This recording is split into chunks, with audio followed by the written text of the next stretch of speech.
Hi, it's me, back with another Zomboid stream. Although I wasn't intending to stream at this point in time, but if you look carefully at the date and time, it is now March the 22nd. It is below freezing, so any rain just turns into snow. Right, we just had snow in March. Climate change is real. Thank you for watching. Subscribe, click the notification button to be informed of future content. And I hope you find this stream to be satisfactory. And cut. Alright, time to get back to business of destroying the hanging gardens of Rosewood. Illegal constructions that lead to nowhere through unquestionable means. And it seems like the sheer amount of player objects to be loaded is preventing me from loading the rest of the map chunk.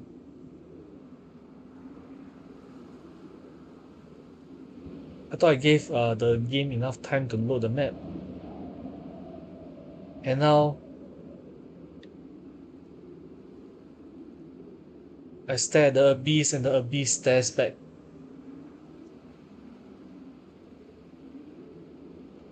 And when it comes to this, I will have to log out and log in again. Well,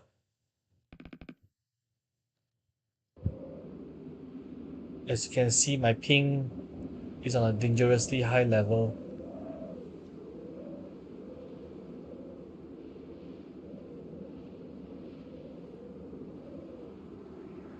Most of the time, I should have been gotten kicked by the server for high ping.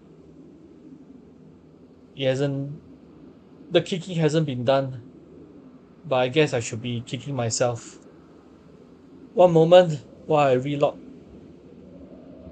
the game, and hopefully the maps will get loaded.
What? Even the server isn't loading? Is this expected behavior? Well, as you can see, the top right corner is not showing the loading LUA. However, the next window of selecting the spawn location hasn't popped out yet. So everything is still currently in limbo. I will have to wait for a bit more until I get sick and tired of waiting. That is.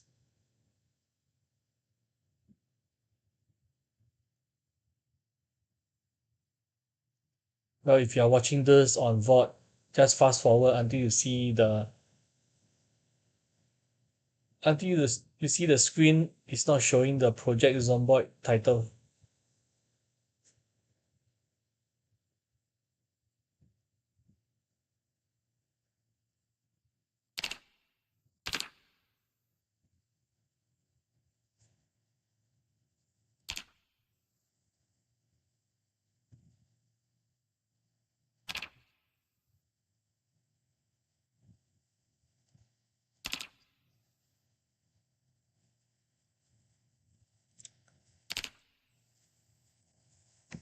Okay, so now my ping is back to the mid 200s, which is about the ping I see on a normal day.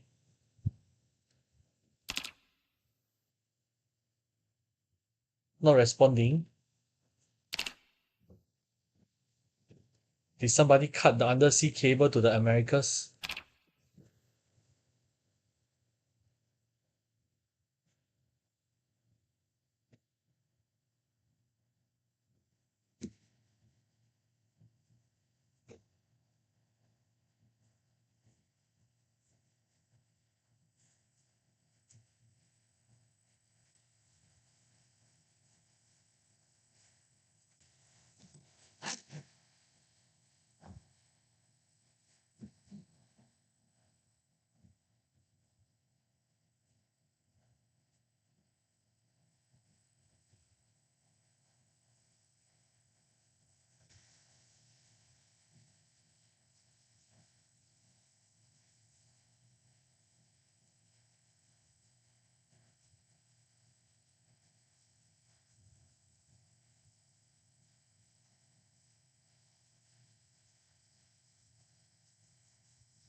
Alright, reloading LUA.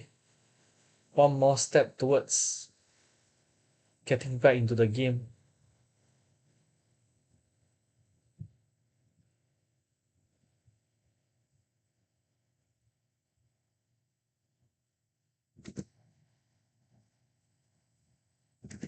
No! No! I shouldn't be selecting the spawn location. Back, back.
It is taking too long.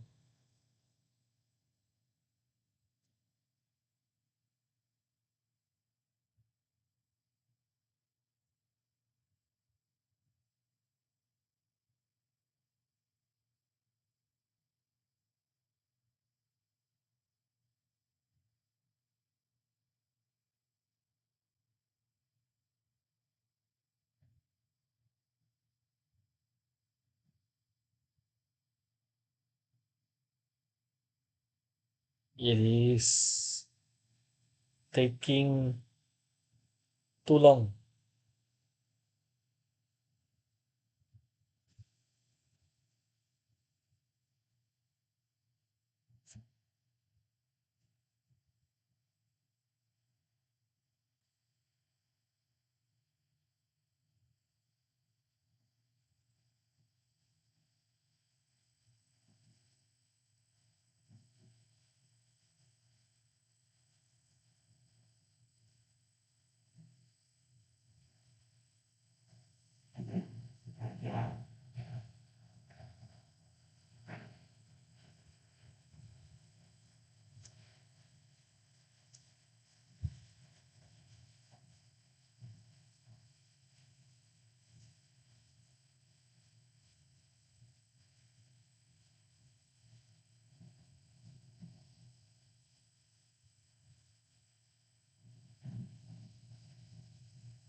Okay, the speed of loading the world seems fast enough.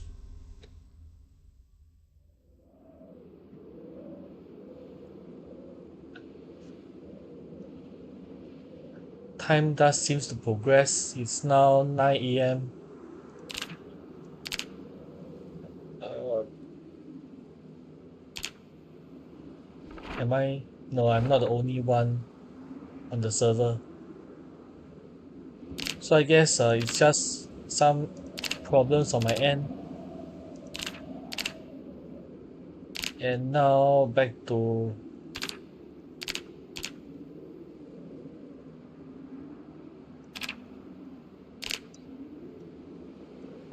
causing havoc. Ah, why am I dropping? Oh, no clip.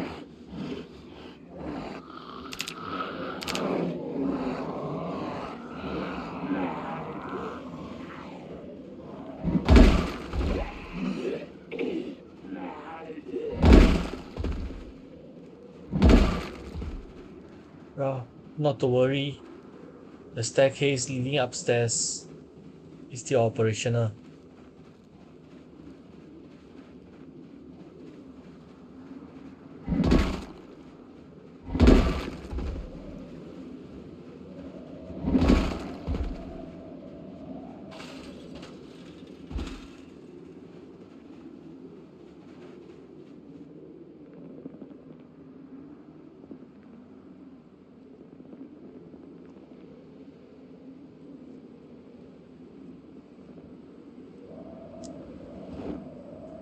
And what are these items doing over here?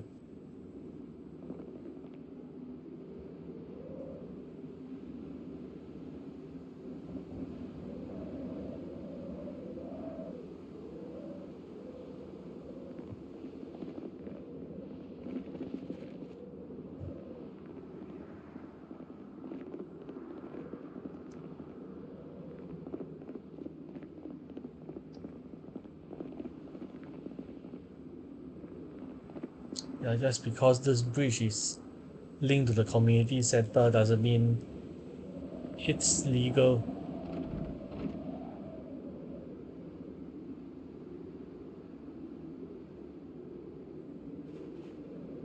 I don't think it's wise to extend the sheet road all the way down to the ground floor. But I guess it can stay for the time being.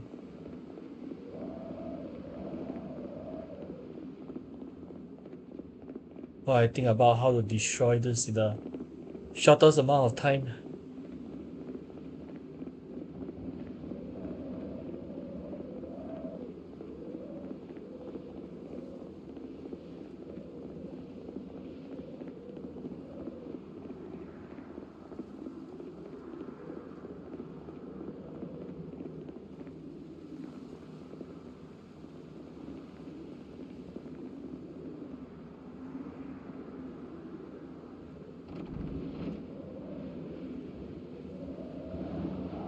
Yeah, if I were a regular player, I would have been dead by now. See, even my sheet road got eaten out by zombies. A perfectly good waste of a number of sheet ropes.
G mode.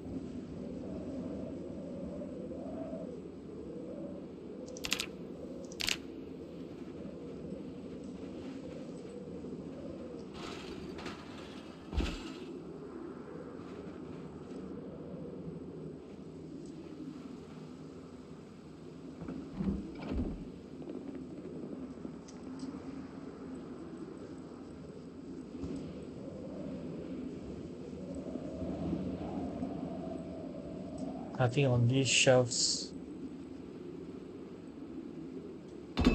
Right, level 2, you're gone.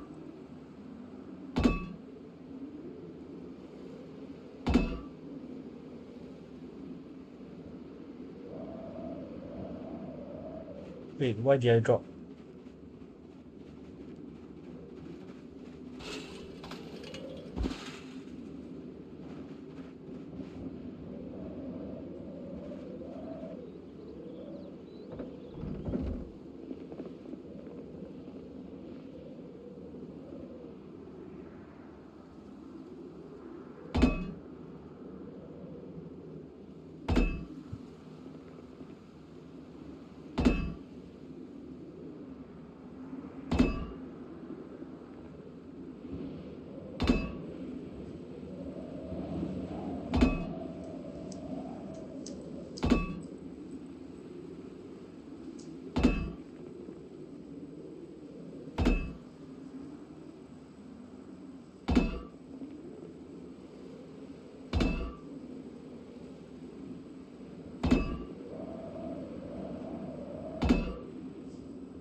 And this wooden pillar can only be accessed by wooden floor from this angle.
Newer stars far smaller than our own, such as red dwarfs, at least provide the raw materials for civilization.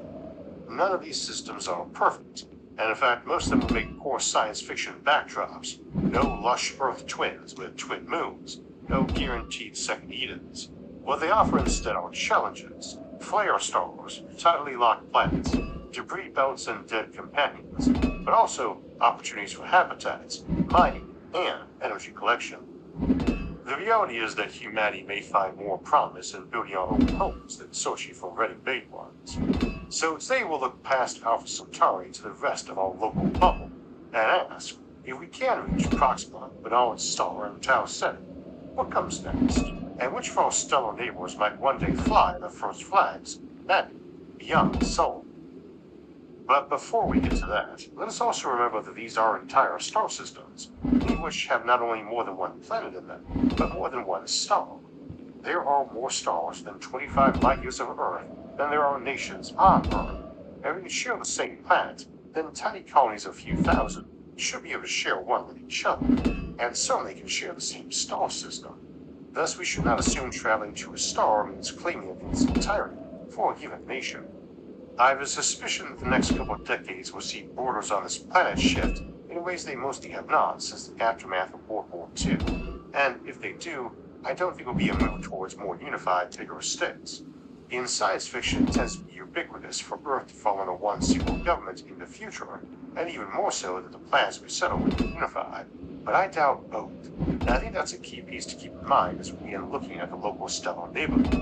Space is immense, and scattered small communities of pioneers are not likely to have unified motivations or any special urge to remain unified with neighboring settlements or distant homelands.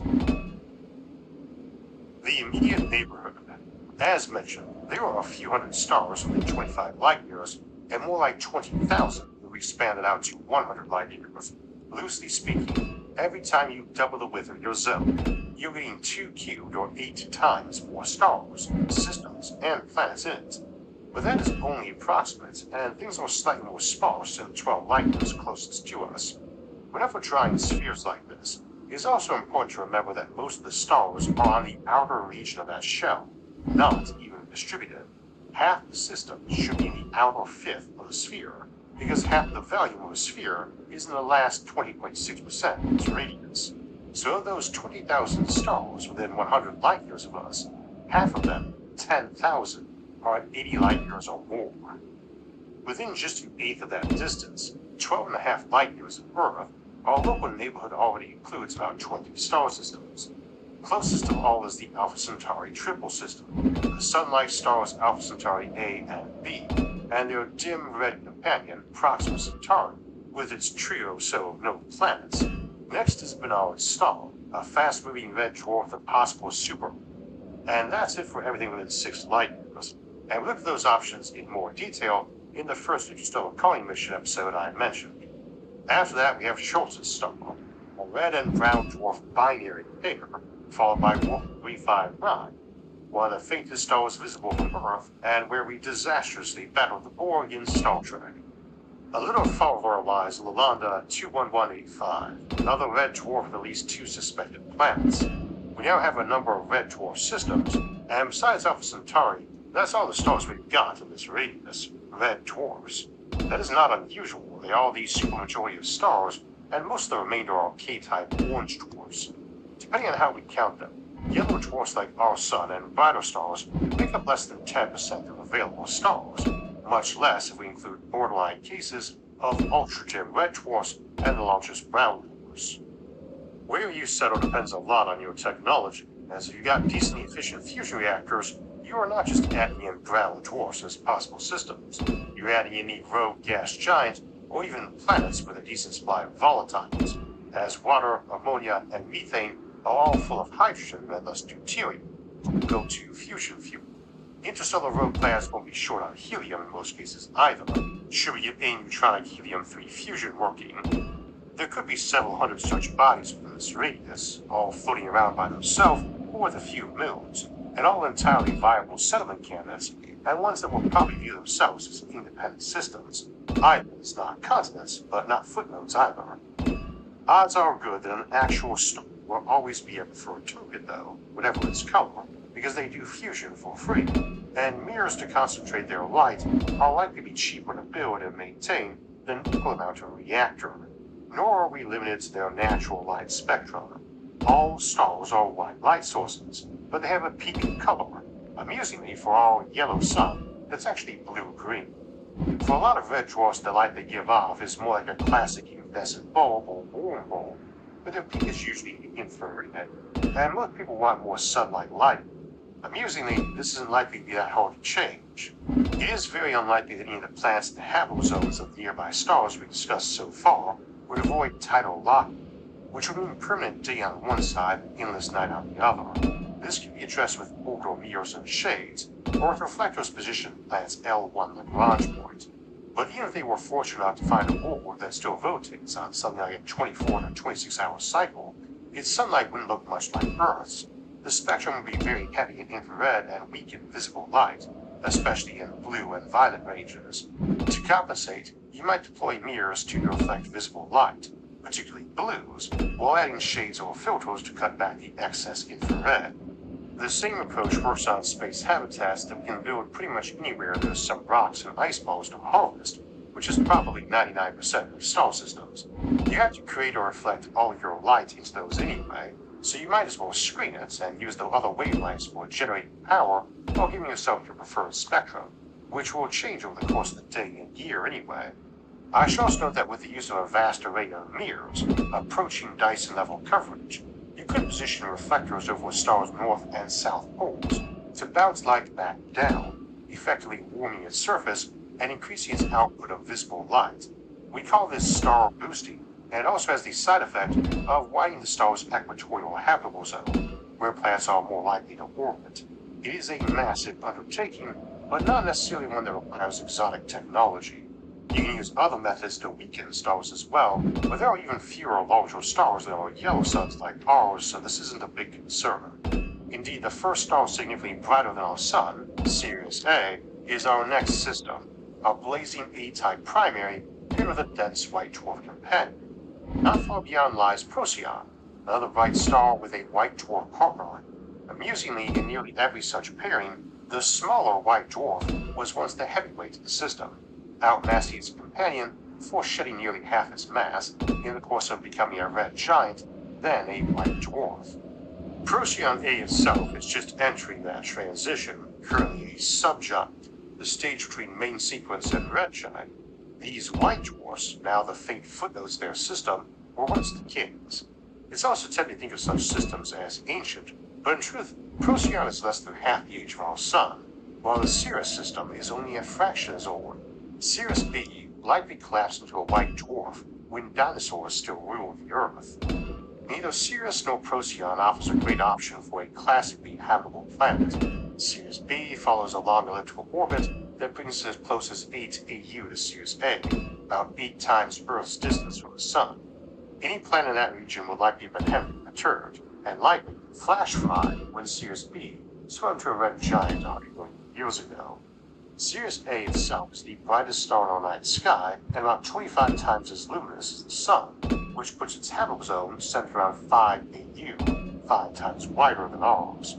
In contrast, Sirius B, now shining at just 2.5% of the Sun's luminosity, would have a habitable zone only about 1/6 of Earth's distance from the Sun.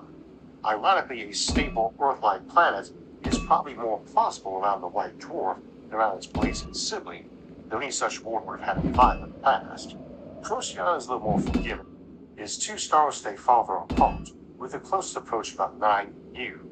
Procyon A is about 7 times as bright as the Sun, placing its haplozone near 2.6 AU. Still, both systems are shaped by the disruptive presence of white dwarfs.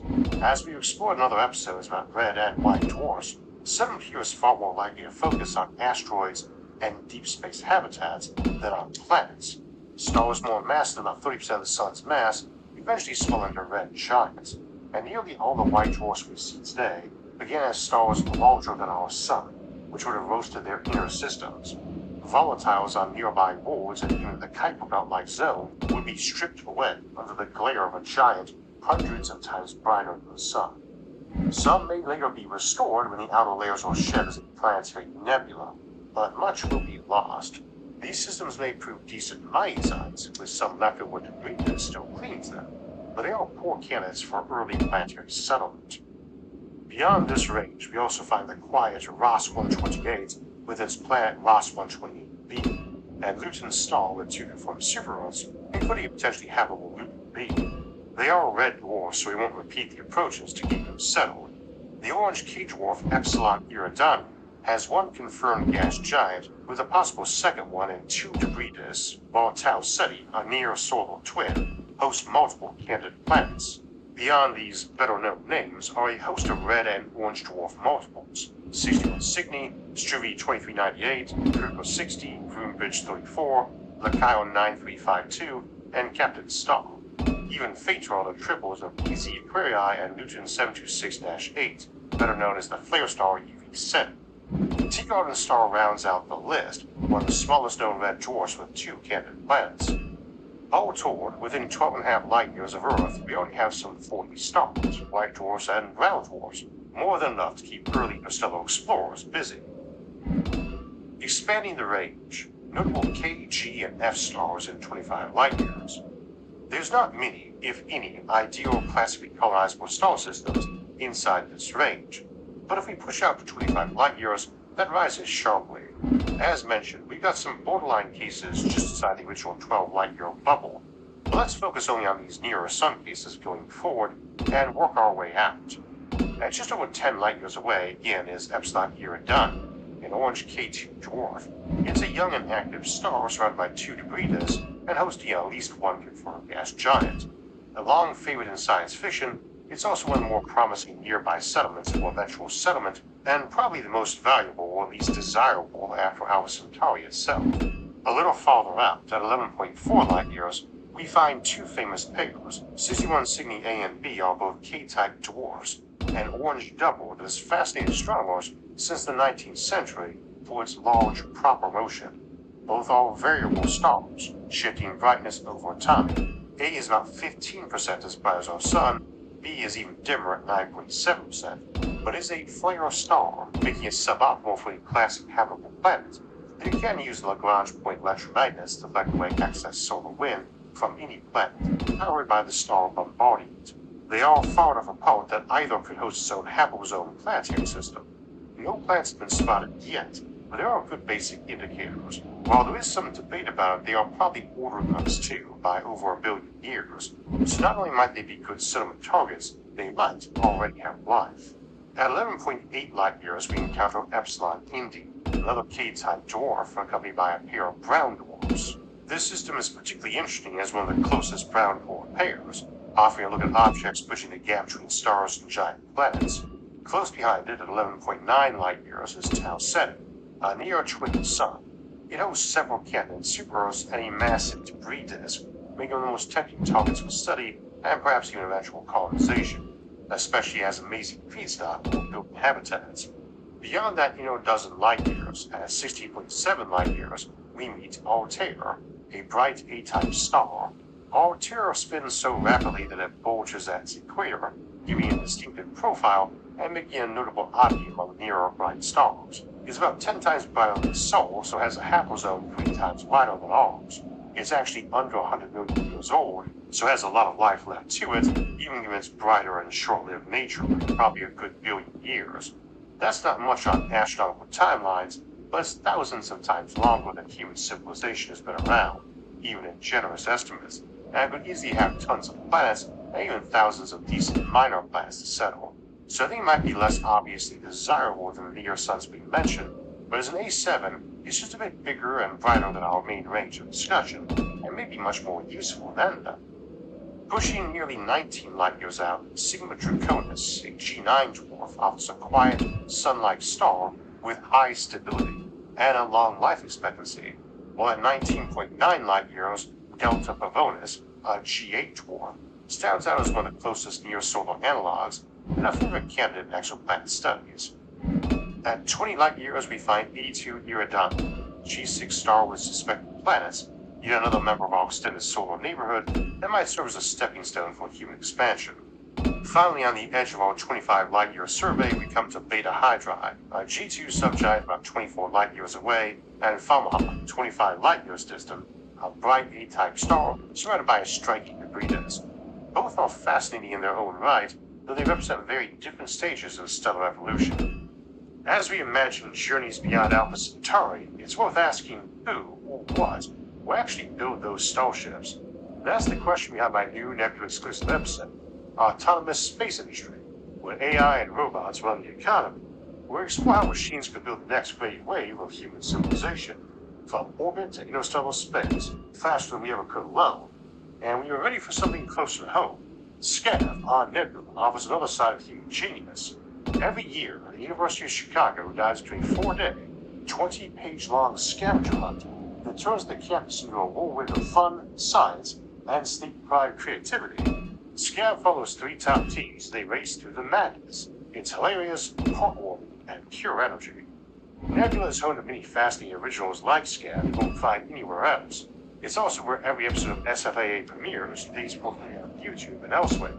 And without any ads or sponsor reads like this one. Get a lifetime membership, only $500, which is $300, by using my link go.nebula.tv/IsaacArthur and unlock everything forever. Or get an annual plan for 40% off, $36 a year. That's 12 months for the price of 7. Scan the QR code or click the link below to start watching exclusive content like Autonomous Space Industry and SCAV.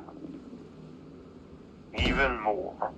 So that's everything prominent within 25 light years, and again we've got a few hundred stars in this range, and probably several thousand interstellar brown dwarfs and gas giants that could be considered their own systems if we ever get fusion working usefully. Indeed, as mentioned, you can probably start treating any ice ball big enough to build and support an O'Neill cylinder as one, given that could house 1 million people and reasonably viable as an independent nation. You could view anything in a star's hillsphere as part of that system. That's the region where that star's gravity dominates and is typically around halfway to the next star.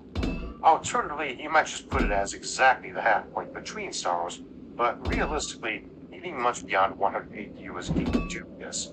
That's well past Pluto and the Kuiper belt, and still a few thousand times farther to Alpha Centauri.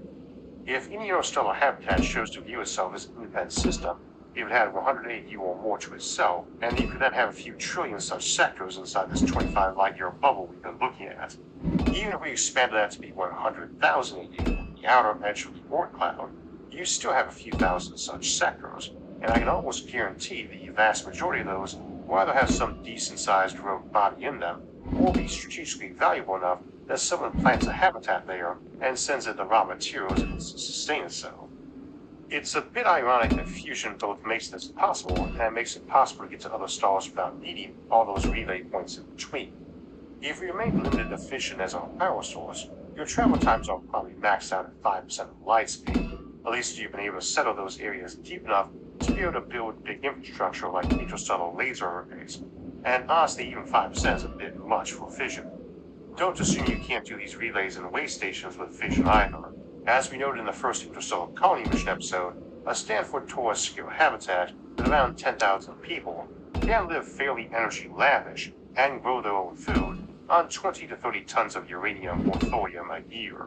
There's a few 100 billion tons of them in our asteroid belt, probably, that would fuel such a station for 10 billion years, or 1,000 of them for 10 million years. Plenty of time to perfect fusion or something else. And mass-wise, the whole asteroid belt is a lot smaller than our own moon, let alone all planets, or all the planets, moons, and asteroids in that 25 light year zone. So fusion would be nice, but fission still works. Settlement timelines. Speaking of time, your settlement timeline obviously can't be any shorter than your ship's travel. If you can manage 10% of the light speed to Alpha Centauri, that's about 43 years in transit. If 1% is your maximum speed, then a 25 light year trip to Beta Hydrae or other outer targets in the survey is roughly 2,500 years. I tend to use 10% in a lot of our episodes, both because it's a nice round number and because I assume we are using large ships and fleets pushed partway to speed by beamy rays and slowed partway by solar sails and mag sails. And that's assuming you can't get a beamy ray working with your Vanguard, which I think you can. Indeed, I often assume the Vanguard of the colony fleets is an automated ship packed with mirrors, solar panels, and giant laser emitters that unfolds on the outskirts of a system and slows using the outward pressure of sunlight and the solar wind.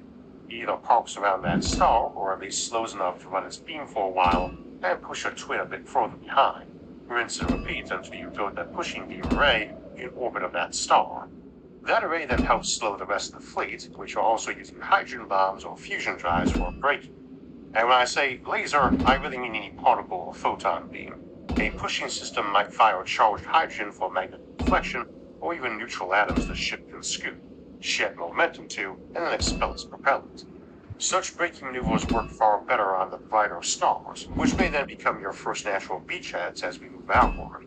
In all cases, I am optimistic we will at least reach 5% of light speed. Long trip for a single Stanford Taurus, 20 million ton class vessel, but it's debatable if an O'Neill-class ship would be preferable to, say, a dozen Stanford-class ones, even if the big cylinder offers more room. Redundancy is handy, and quantity has quality all its own. Multiple ships also gives you more initial settlements ready on arrival, able to disperse to various planets and more interesting moons in the system. You may notice I'm not including acceleration and deceleration times. At these modest speeds over these long distances, they add proportionally little, perhaps a year or so. I am also not including construction time, which will likely fall more than a year. Even if you could build faster, you'd probably choose to build more in parallel. Nor am I counting time for a colony to settle in and build its own starships.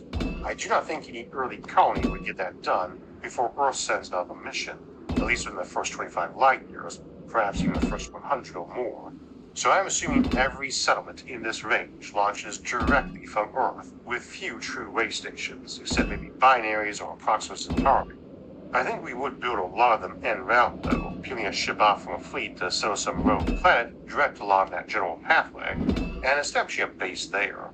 It's a good thing to do with folks in the fleet who may have changed their mind and want to go home, as is also a refueling stop, or who are clashing with the main leadership. These are very long voyages that represent entire cultural epochs, actual civilization on the moon, not just long trips before setting up a civilization. My own guess is that we will see settlement of Alpha Centauri in the 23rd century. It could be sooner, in the 22nd, but if so, that requires we tackle space much more robustly, and that everything nearby gets settled quickly thereafter. After that first mission arrives and succeeds, within a generation or two, you'd likely see a push to settle everything in reach, on top of a solar system that already has a few hundred off-world settlements. So by the 24th century, we'll see a major ramp-up of departures, and by 3000 AD, every star within 25 light years either has a fledgling colony, or what about to arrive. Beyond this inner sphere, I tend to assume colonization expands at roughly half the speed of your fastest ships. That is, the main colonization wavefront advances more slowly than your record-setting probes, while a few very high-speed, long-haul missions head for black holes or star clusters to help them slow down and establish footholds far out in the galaxy. But that's beyond today's scope, and as you might guess, it depends a lot on available technologies. We won't find Edens, we'll have to build them, and how fast and well depends on your toolbox. We have episodes digging into more of these options in detail with more on the way. For alerts when those and other episodes drop, make sure to like, subscribe, and hit the notification bell. And until next time, thanks for watching, and have a great week.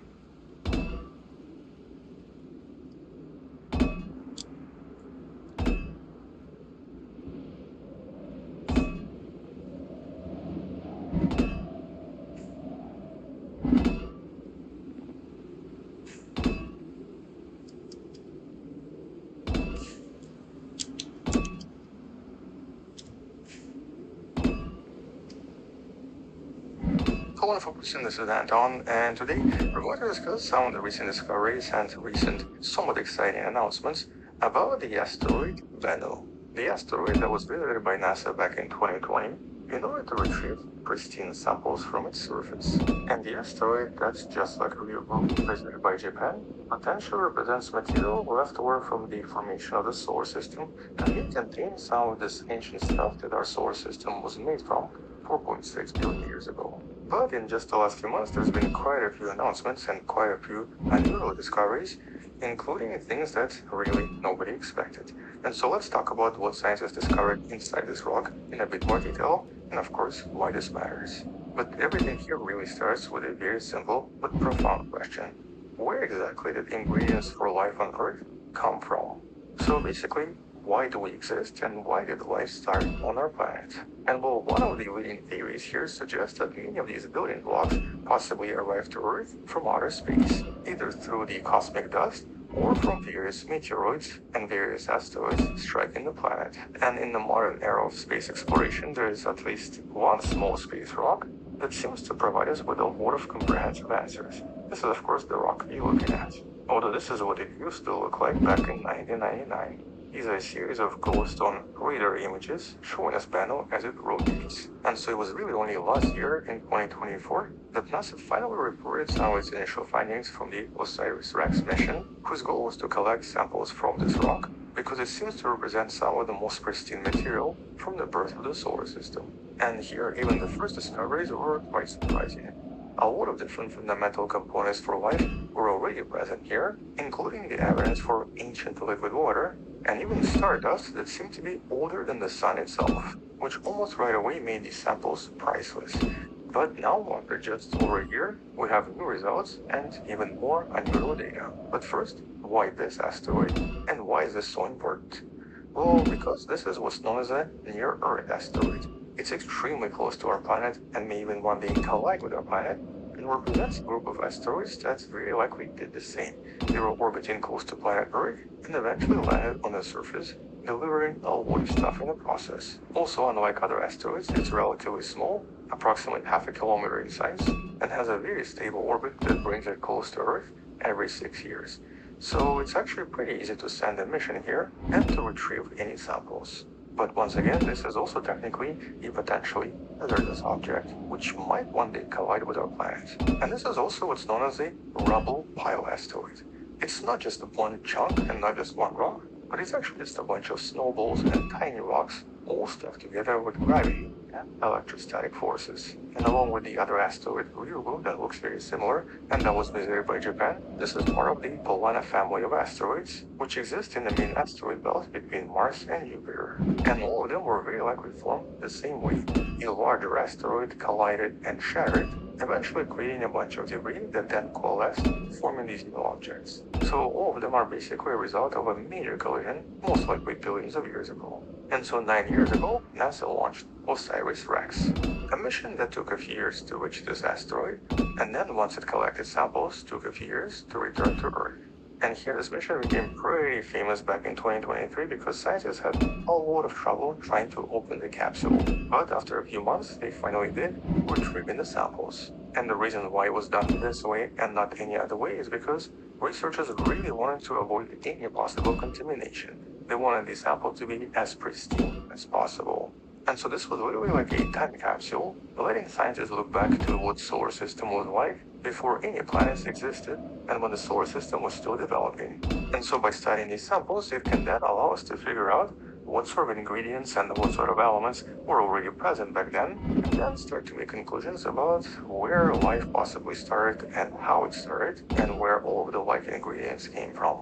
But the initial analysis and the initial surprise was the fact that a lot of stuff on Bennu seems to have been changed by water billions of years ago. And that's because samples here contained phyllosilicates, basically clay-like minerals that can only form in the liquid water, confirming that water must have existed inside the Bennu's original parent body before it collided with something else. And here up to 80% of everything seemed to contain signs of liquid-water interaction, implying that this body was quite water-enriched. And it was really this water-driven chemistry that suddenly made this object super exciting, because here scientists started to find signs of various building blocks of life. As a matter of fact, just a few hours ago from when I'm making this video, NASA made a new announcement indicating they found even more stuff on Bennu that nobody thought would exist here. And in this case, stuff that once again just doesn't really make sense. For example, when it comes to these sugars, here there was definitive signs of ribose and glucose, which, as you know, life uses for energy even today.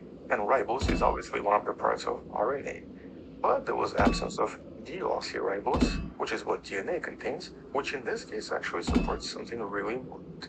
The idea we discussed previously referred to as RNA polymerase, where basically that life might have started with RNA and DNA came much later. You can learn about this in one of the videos in the description. But then there was that bizarre gum, not like chewing gum, but basically a flexible, nitrogen-oxygen-rich polymer that was kind of similar to some kind of a space plastic. Okay, just to clarify, aliens, do not make a fuss about aliens. This is just a chemical element that seems to have been formed early on Bennu's parent asteroid and could have even been some kind of a chemical precursor that helped trigger life on Earth and maybe even other objects. It was actually reported in this study you can find in the description, with the particle itself referred to as particle 33, resembling something like this. And so here this particular particle demonstrates that asteroids like Bennu seem to contain a lot of complex nitrogen-rich organic molecules that could have easily assisted life on Earth to form early on.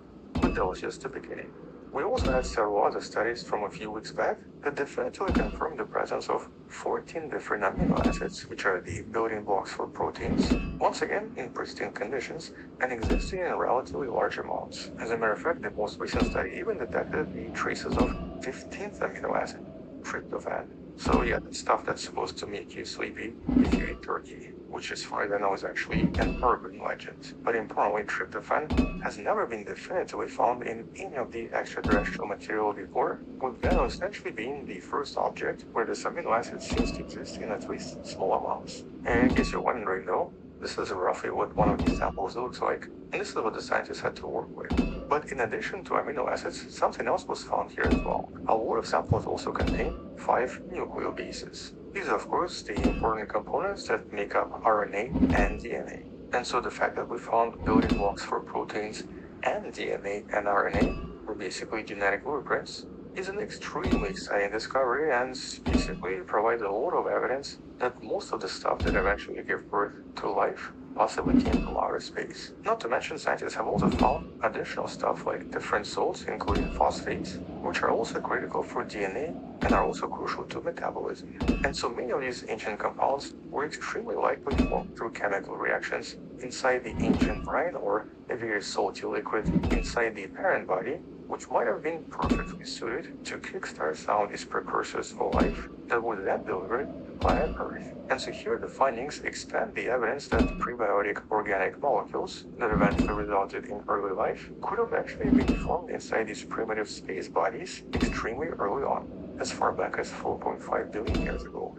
And because of various collisions between each other and then eventually planet Earth, many of them got deposited on the surface of various objects, with most evidence from both Ryugu and Bennu confirming this, and suggesting that for life to exist on the planet, a lot of this material has to come from outer space. But while discovering these building blocks of life is super exciting, there were some actually additional discoveries that were just as interesting, specifically in regards to the assumptions about the history of the solar system. Here there were also discoveries of stardust that seems to be older than the Sun, and that's because Bennu is not made purely of material from the solar system.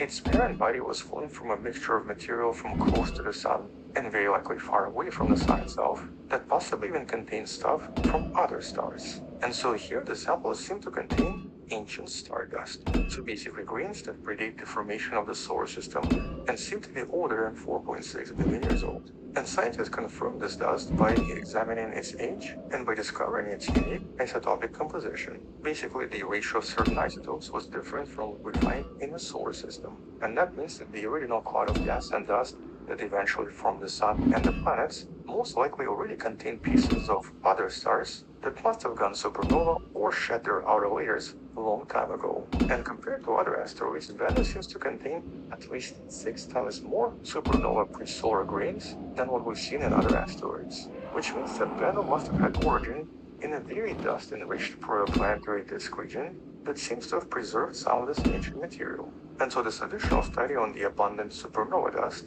confirms the existence of this ancient stardust and grains that predate the formation of the solar system by at least a few 100 million years. But the mysteries do not end there. They also discovered strange magnetism. A lot of Bennu samples seem to possess very strange magnetic properties, with one scientist even noting that he has never seen anything so magnetic before. And so when comparing Bennu material to other meteorites using a magnet, the Bennu samples would literally race across the vial and climb up the side. And that by itself is also kind of unusual. Right now, scientists are trying to work out exactly why Bennu acquires such extreme magnetic properties, but at the moment this is actually one of the bigger mysteries. What's actually happening here? Likewise, scientists were also surprised by the sheer size of some of the carbon structures discovered inside, including tiny hollow blobs of carbon referred to as nanoglobules. And so here in Bennu, these nanoglobules were actually stuck together to form structures referred to as macromolecules, and in some cases hundreds of times larger than expected. Some of these clumps were so large they could actually even be seen with the naked eye. Normally they can only be seen with a microscope. And so here the analysis suggests that this probably formed in extremely cool environments, possibly around the same time as the sun was just forming as well. But importantly, scientists also believe that some of these robust macromolecules possibly served as protective bubbles, shielding some of the other elements, including more complex organic molecules, allowing them to survive long enough to one day be delivered somewhere else, like for example planet Earth. But at the moment, why these nanoglobules are so large is also a mystery. And last but not least, there's also a mystery of extreme nitrogen levels. Within some of the carbon compounds, the nitrogen is just a little bit too high. As a matter of fact, some particles contain insane amount of nitrogen, up to about 20%. And though at first scientists believed this might have been contamination, they eventually confirmed this nitrogen to be extraterrestrial, with quite a few of these nitrogen-rich particles discovered in various samples. And so here this finding points at a volatile-rich carbonaceous asteroid that most likely experienced a lot of temperature variations and very likely involved very specific ammonia-type brines, which is where nitrogen probably came from. But overall, definitely paints a super intriguing picture of this parent body that seems to have contained a lot of exciting conditions inside, producing so much stuff that life requires to start somewhere else. Although one question that needs to be addressed here is of course also the idea behind space weathering. How much did some of the stuff on Bennu change over time by just being exposed to outer space? And well, normally for these types of asteroids, space weathering is primarily caused by tiny micrometeorite impacts and a lot of solar radiation. But because here scientists could compare Bennu samples with the Japan's Ryugu samples, they eventually discovered that it was the micrometeoroids that seemed to play the most role in most of this space weathering.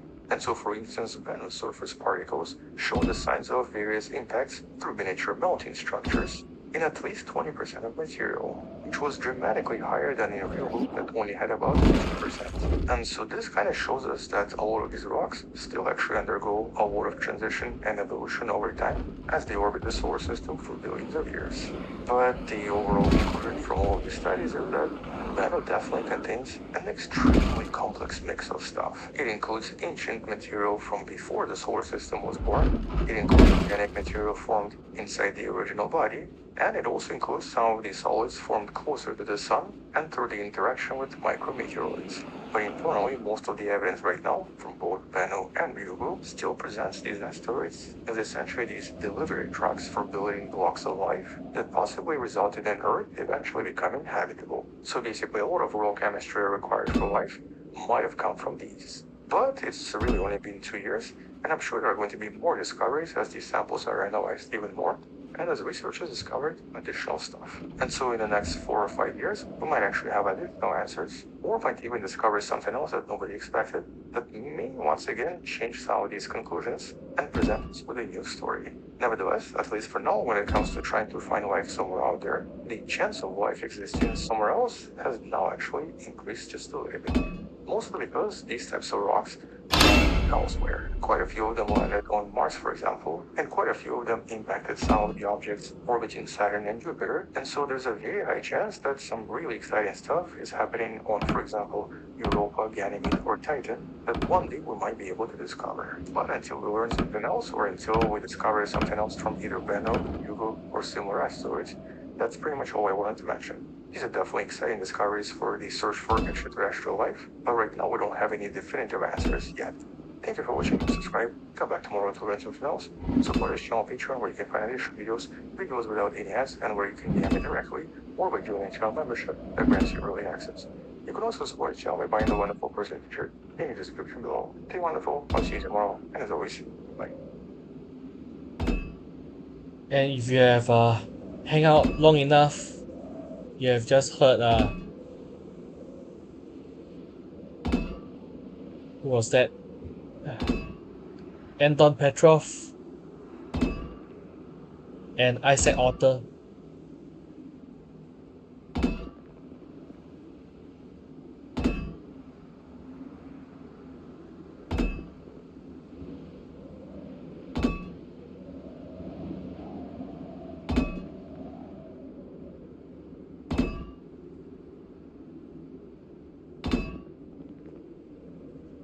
And now I'll be switching channels to something more of an entertainment.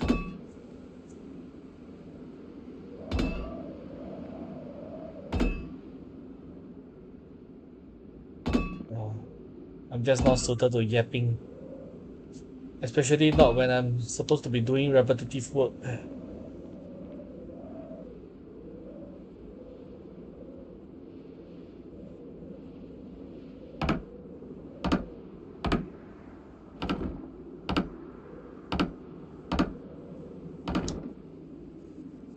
And what was there? A wooden pillar.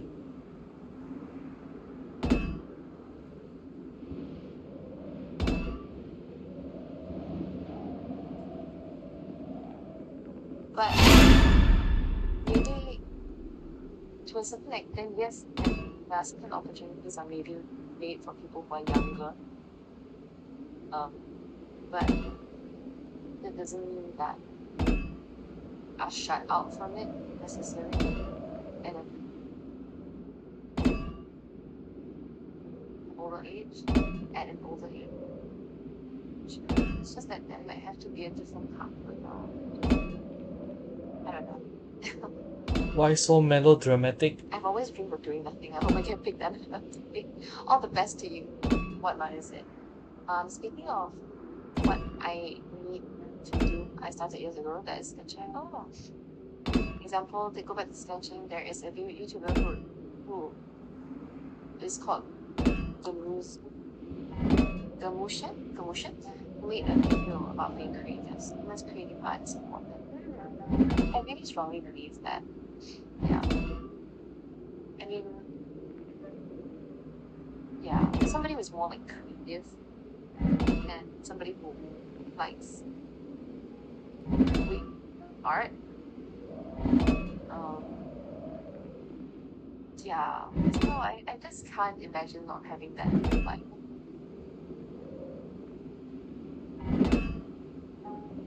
It's just really inspiring when you look at people who are and who are doing great things that's having an impact on other people. So I saw a clip about how Stranger Things, for example, right, is a series that speaks to multiple generations of people. So the people who lived in the 80s, right, they're looking at this and recognizing that this is the 80s, right, it speaks to them. And there's also a younger generation of people who are watching Stranger Things, like, who did not live in the 80s. We have people like kids in the 2000s watching who are not people born in the 2000s aren't really kids anymore. They're like Not kids they're anymore. like 5. Yeah, but like you know what I mean, right? So it's like there are people who are born in the 2000s exactly that are seeing this, who have never really experienced in the 80s at all, resonating with this piece of work and understanding the 80s from this kind of lens. So I just think it's incredible. Like when I think about it, it blows my mind. It blows my mind. Yeah. It's from the 2000s, totally not offended. The thing is like absolutely insane that like people born in the 2000s are like 25 years old now. Oh my god. Like there was a time where like the 2000s were like babies. They're not babies anymore. Yeah.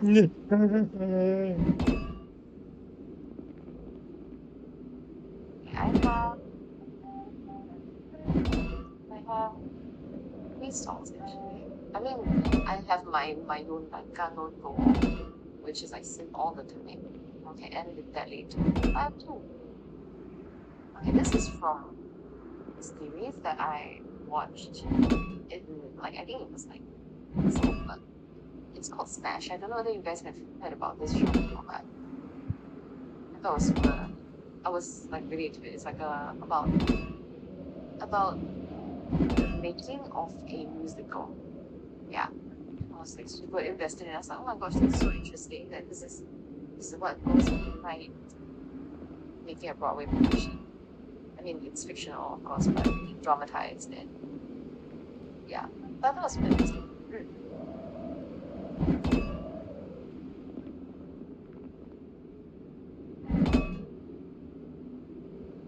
might be hard because I don't know when I'm supposed to come in for the song.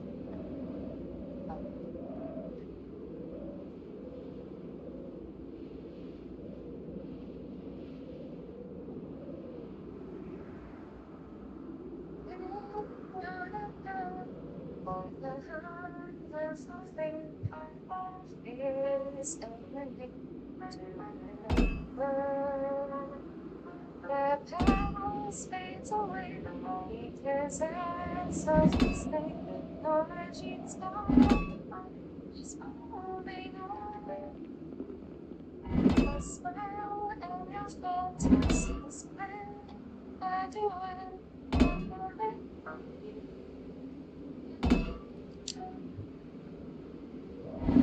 Six times calling me. The other heart saying, let me be your star. To a girl I saw in the heart. She's waiting to start the adventure. Could follow you and drive. Let me dreams come alive. They feel her soul. She's in control. Drawn by the laughter that tastes just like grass.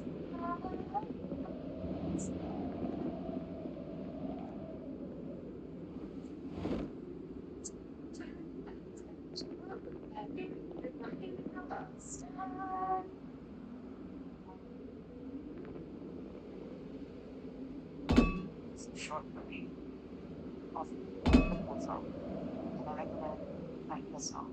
Oh,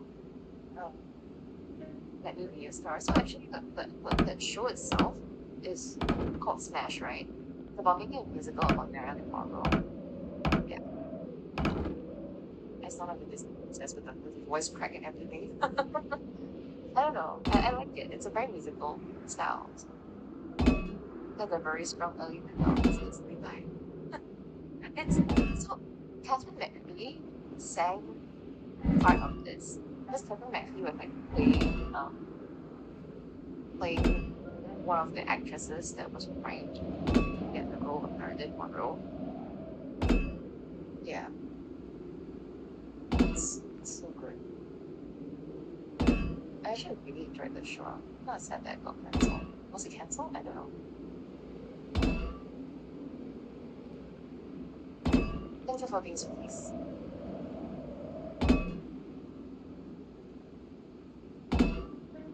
Who is the writer of Smash? Or the writer of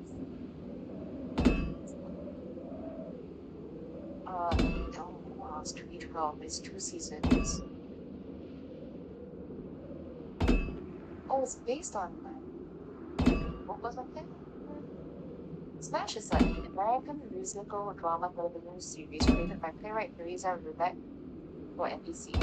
Steven Spielberg served as one of the executive producers.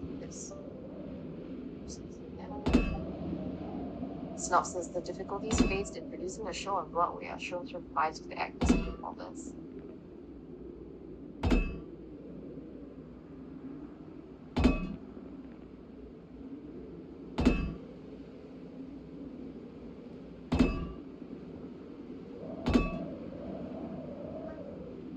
Hey dear, good to see you. I hope you're enjoying your holiday. And I have a choice to listen to the lovely singing of J Life Award, since I see someone getting ready to drink GTA 4. Enjoy the GTA 4. Don't worry, thank you for tuning in. I'm about to end soon anyway. I want to do one more song, at least one more new song. This song, I think you guys will know because it's from a very popular movie at the moment. Don't tell me. Wicked. Have you guys seen Wicked? Ah, I knew it. Yes, I've seen it, Wicked. And Wicked for good. Okay. Was it your first time experiencing an earthquake here? Earthquakes are pretty common in like Japan. Not so in Singapore. Okay, and what to do with an earthquake?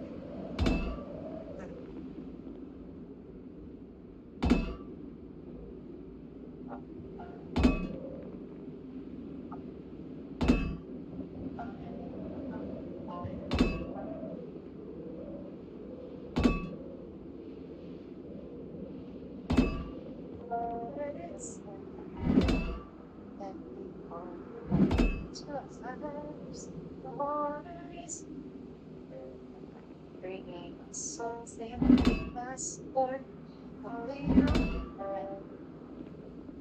to forms who are supposed to grow if we are not ever. We hope them in return.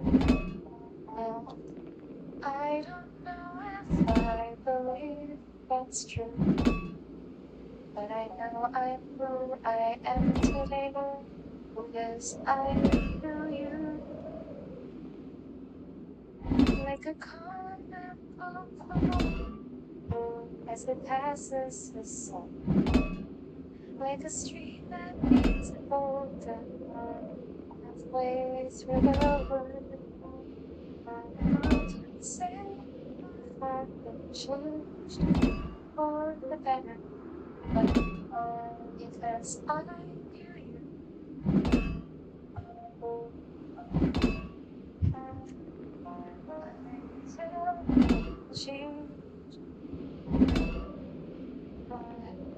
YouTube! Why are you doing this? Will be here. Will be right. Never be in this lifetime. When it's with only so much of it's made. When I with you, you'll be with like a handprint on my heart. And now I never know stories that make you by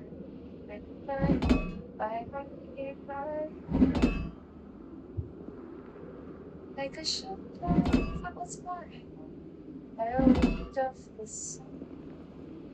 Like a sea driven by a sky in a distant world. Who can say and change for the better?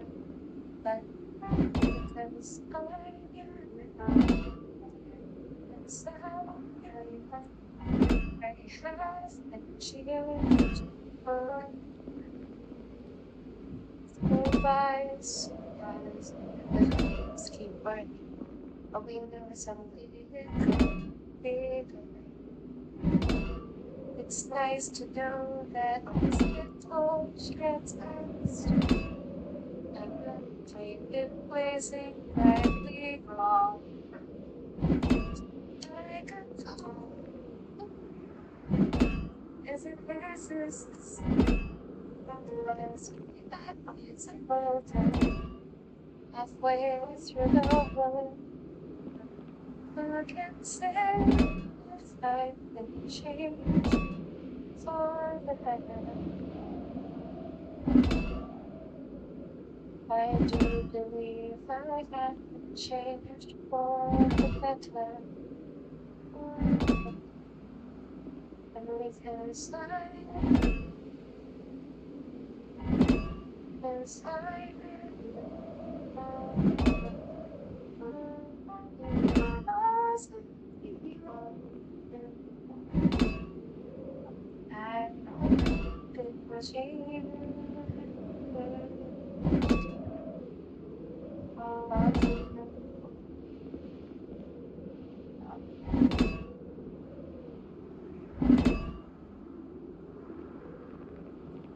so much.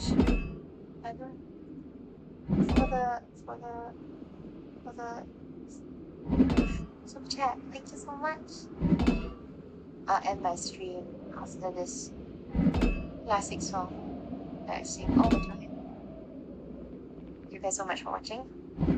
What a great song. My favorite from the karaoke session. Thank you. I really like the song too. I was a bit confused by the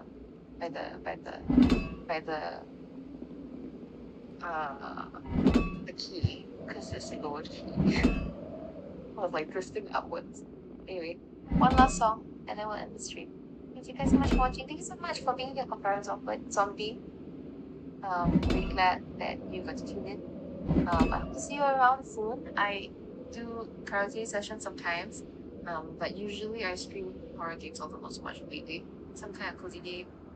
And I do just chatting streams too. Yeah. My community is really wonderful. So, around. Have fun. Thank you. Another Zeno.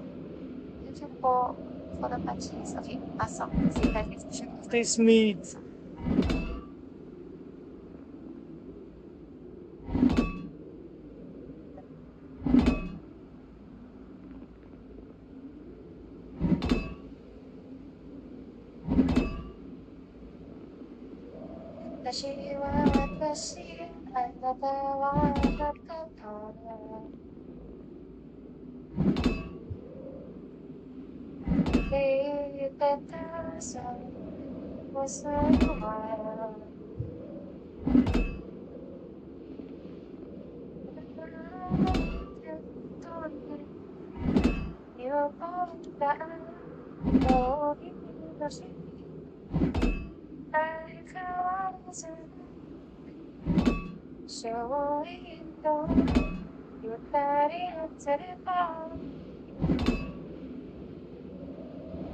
Stay with me.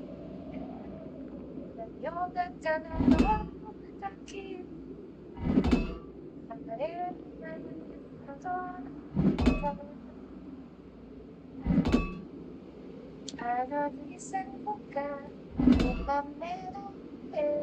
Stay with me.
Stay with me.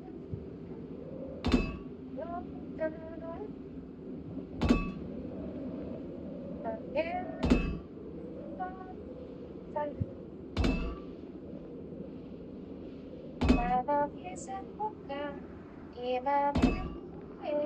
Stay with me.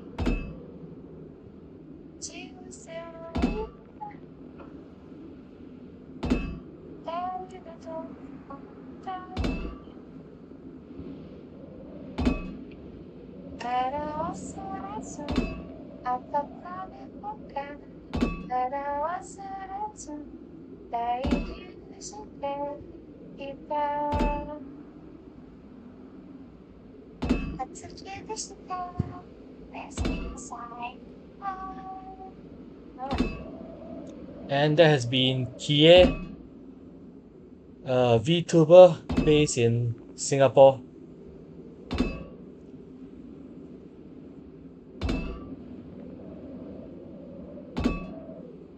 Let's see if there's any other VTubers singing tonight.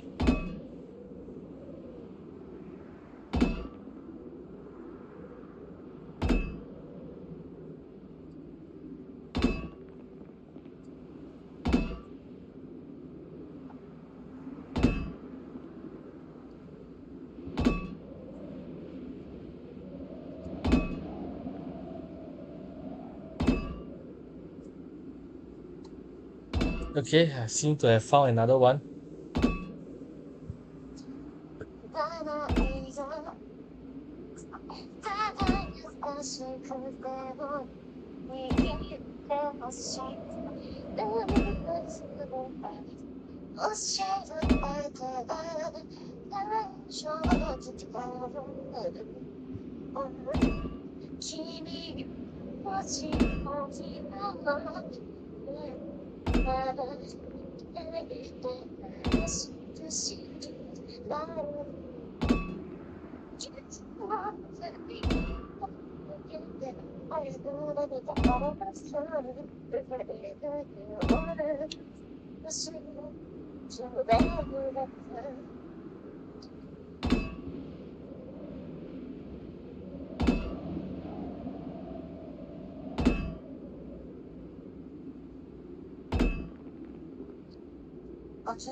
パチパチありがとう。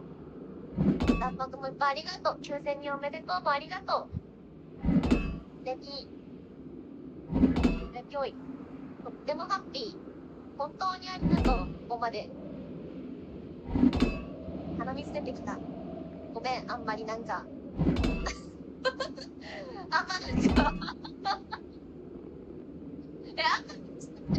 もうみたいな感じだけど嬉しいです、ちゃんと。本当にありがとうございます。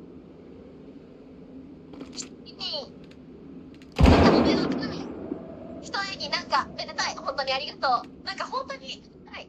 ありがとう。ゆうきさんがこんにちはと言いました。こんにちは、ゆうきさん。メンバーシップギフトありがとうございます。1、10、100、1000万、10万、100万言ってもらった。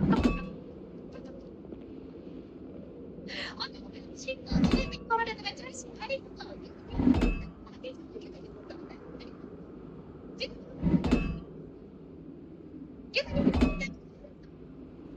なんかこういうビルと世話役って結構敬語が多い。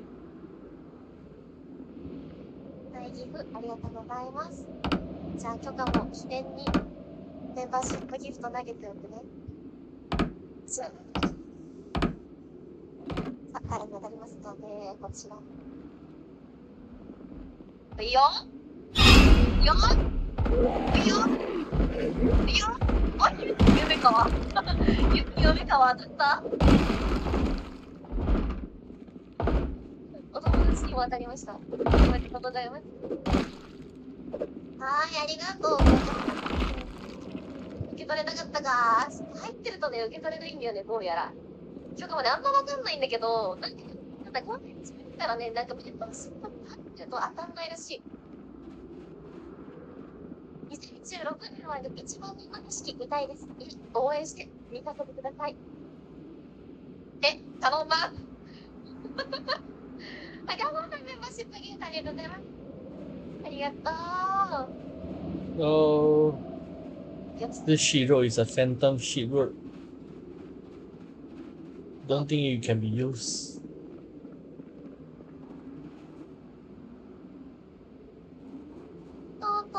お、始まっちゃった。食ソフト。やば。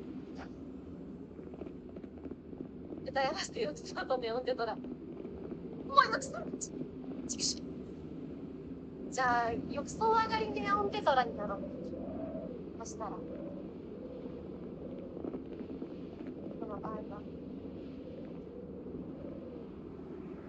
浴槽とネオンテトラ。浴槽とね、なんかすごい顔がさ、すごい動くから、ちょっと待ってて。ちょっと直してくる。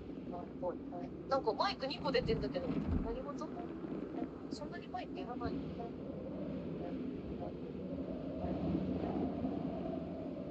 なんか顔が最近言うこと聞かないわ。はい、お待たせ。浴槽とネオンテトラさせていただきますので。いきますわい。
Okay, the sun's gonna set soon.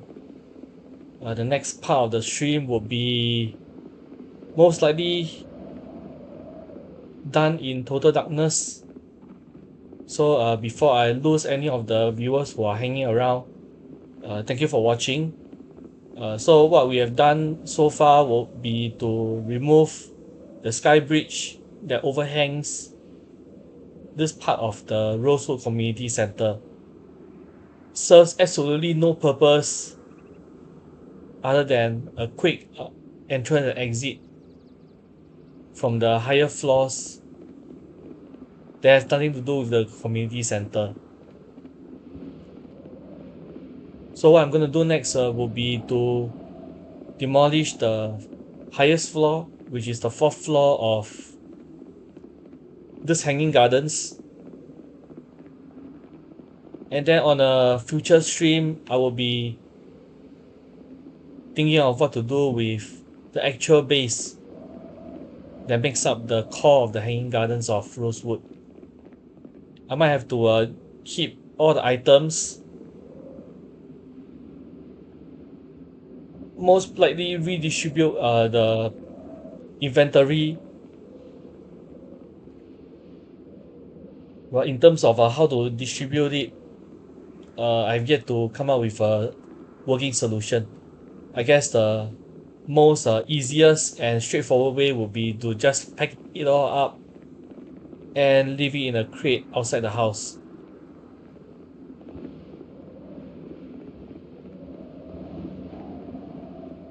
Yeah, I wonder how many hundreds of nails, thousands of unused weapon ammunition, propane torches and propane tanks I'm gonna find. But that's for the future me to worry about. Alright, now more hammering.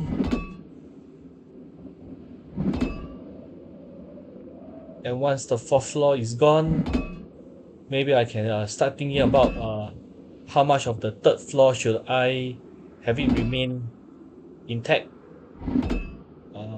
Does it need additional remodeling?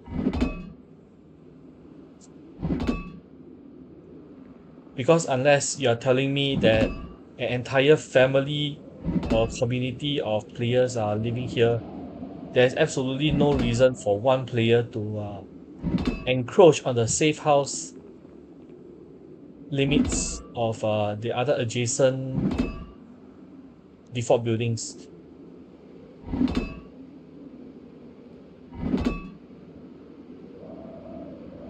Well, it's not like 3 players are combining their assets to form a mega base. Not the case. And if it's not the case, then wouldn't it be better to just remove it altogether?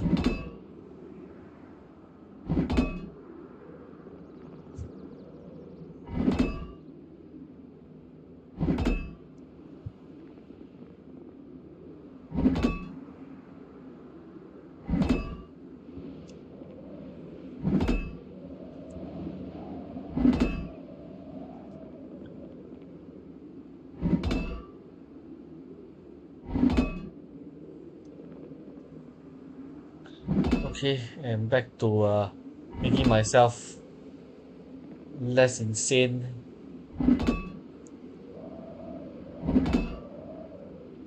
存じ上げノットの曲来た。聞いたことない、それ。行く行くぞっていうタイプの曲じゃないじゃん。曲が気合い入れただけだった、今。完全に。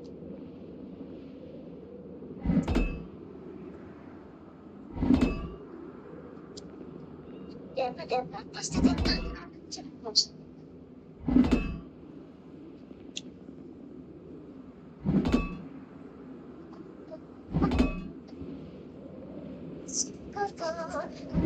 知らない。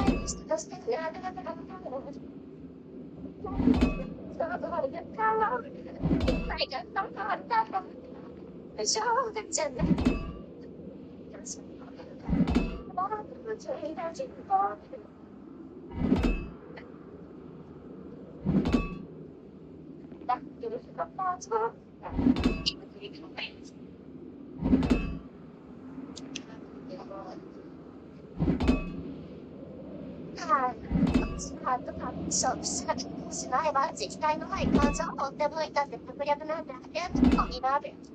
まあもうこりついた。死の格好など気づく文字、こらえとり。やっぱり。レッカーベンチュアリンチダービスト、助けました。君に言うと、ダッシュピールがあるから、ビッグフェニア。だからミュージックのプレイヤー、私はいくつに聞かれない。そしては、バッター、いいかね。バレる。バッター、バッター。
いいとですありがとうございました。はい。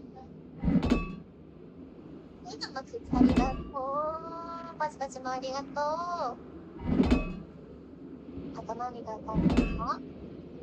あ、もちもちもちさんごきげんよう。ありがとう。はい、はビール買う？ナッツ。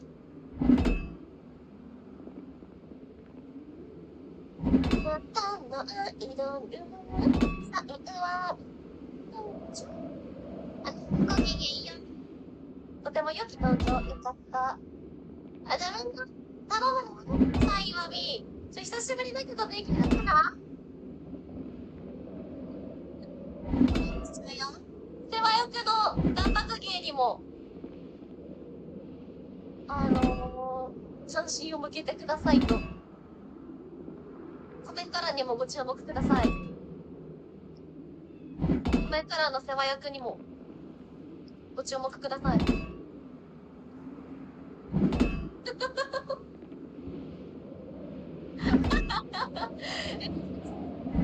ただ歌えなかったらごめんね。懐かしい。しますよ。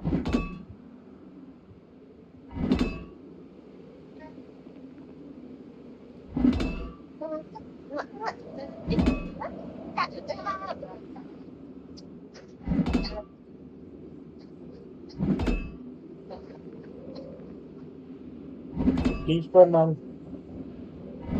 B41.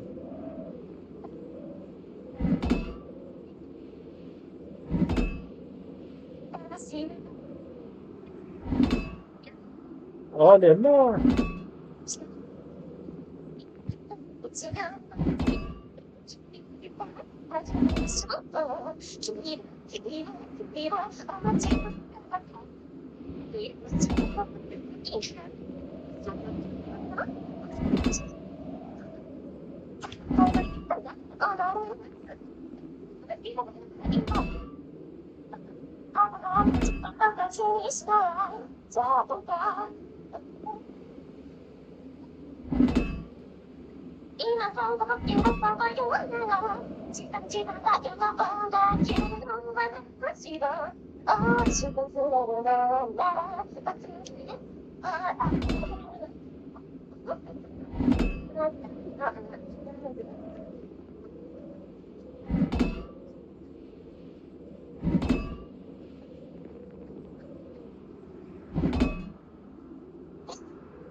YouTube.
が民謡のコピペテキストを使ってる。そんなのあるんだ。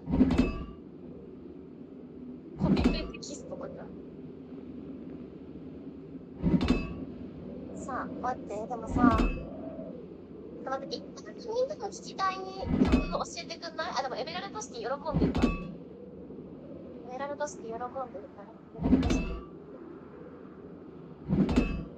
鼻が良くなってきた。くしゃみが出そうな感じがする。エメラルドシティね。エメラルドシティ好きすぎるし。オッケー。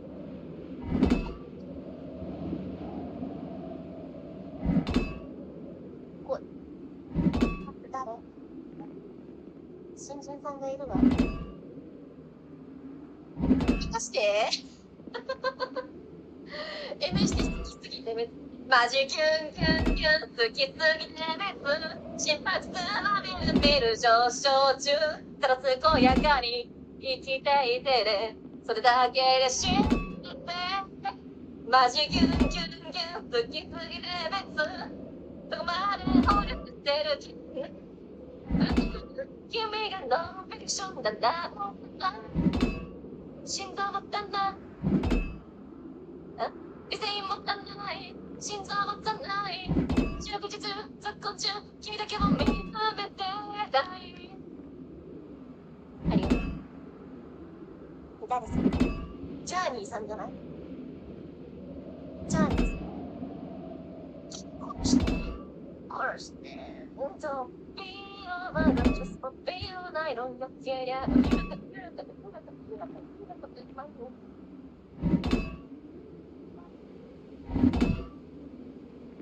死んじゃうよね。歌枠は命の役割。消して消してじゃんじゃんじゃんじゃんじゃんそこしか知らないそこしかわからない曲がある。ちゃんちゃんちゃんちゃんちゃんちゃんちゃん消してライトしてのとこしか知らん。なんだって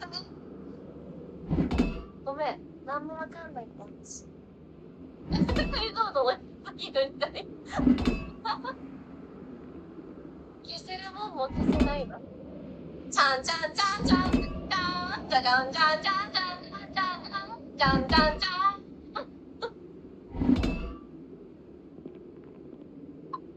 マジかわかんない。意外と。消したことないもんね。ちょっとメール落ち着かせていただきましょうかね。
YouTube is buffering,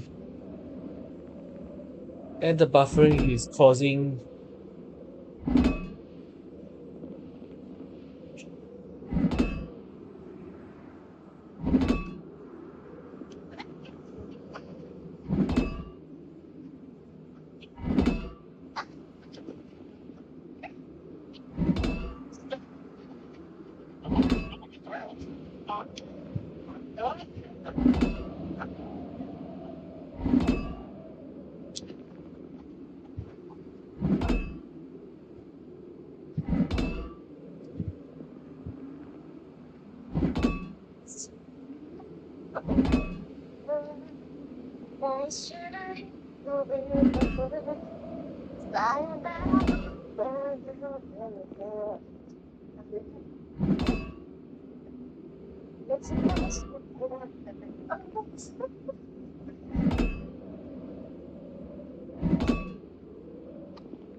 and the energetic lady you have been listening to for the past 15 minutes or so, Japanese VTuber by the name of Getsu Kyoka from Twinkle Colors Project.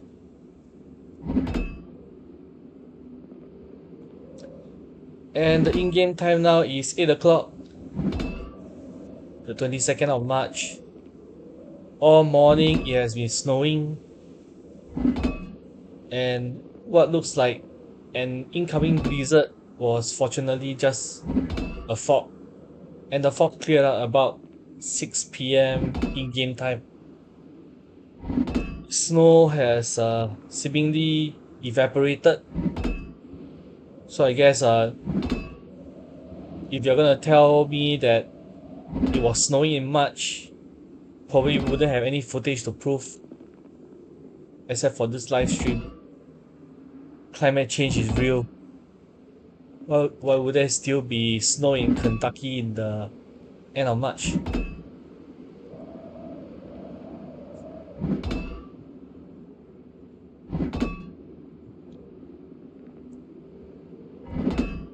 And I think for the next 2 hours, I will continue on to scratch and peel the 4th floor wooden floors, or at least bring the 4th floor wooden floors down to size. While I think about what to do with the rest of the floors.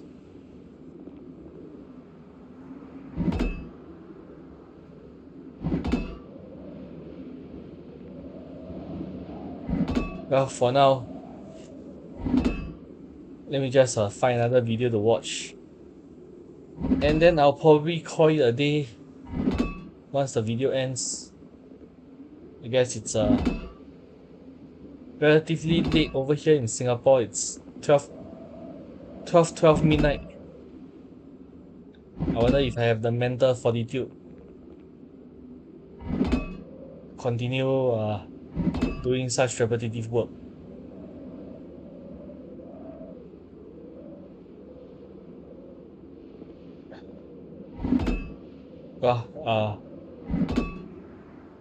In case I don't catch you at the end of the stream, thank you for watching. Subscribe, click the notification button and all that. And I hope you have found the stream to be satisfactory. Happy Monday, everybody. Welcome to a new episode and a new... So people are losing their minds over this. You know what the funny thing is?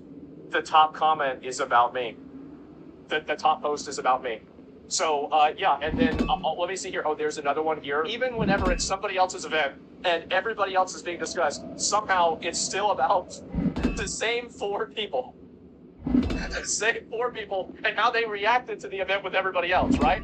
And so, you see, the recap was done by Hassan's editors. He explains yours and XQC's absence. Really, I thought it was the fact that I just farmed hate on the event. Like, everybody was, like, getting mad in, like, my defense. They were like, why isn't Asmon on here? Ah, jeez, guys. Like, I really wonder. How about, let's go back, let's see.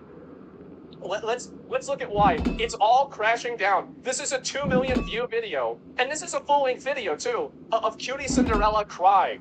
And so, big surprise, I didn't get on the show. Wow. What a shock. I can't believe it. So, yeah. And so anyway, got the Legacy Stream Award. I'm never getting an award. I'm never getting invited. It's never happening. And again, guys, you should be saying thank you because now I get to say exactly what I think. I'm not trying to play politics with it. I'm not trying to be nice. To be fair, I did try to be a little nice, right? But not that much. So obviously, this is, I think, the biggest controversy of what happened, right? Is that, so this 100% was the most dramatic thing that happened. This year, as everyone knows, you broke the record for the most expensive haircut and the least educational university. So congratulations to you. And also, congrats on your new documentary with 50 Cent. That was you, right?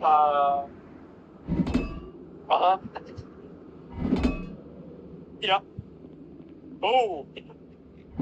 That's my style. Yeah. If you almost might not throw this shit on. So he got mad. At least let it be funny.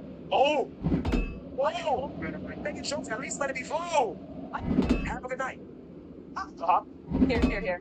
Do you want to do a joke? No. I thought he was going to say you, honestly. Yeah, because he got his haircut. Anyway. So this happened. Here's the problem, okay? Is that Twitch is 2 communities.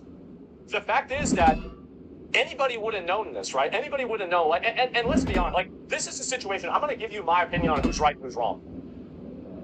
I don't really give a fuck. I'm actually going to fence at this one. Sorry. Like, I feel like if you want to banter with somebody, that's fine, but if you, like, I think Kai is sensitive to this, like, I think that he's too sensitive to these kinds of jokes, but I do feel like the Diddy joke, I mean, you make a joke that somebody looks like Diddy, right? I mean, this is a fucking rapist.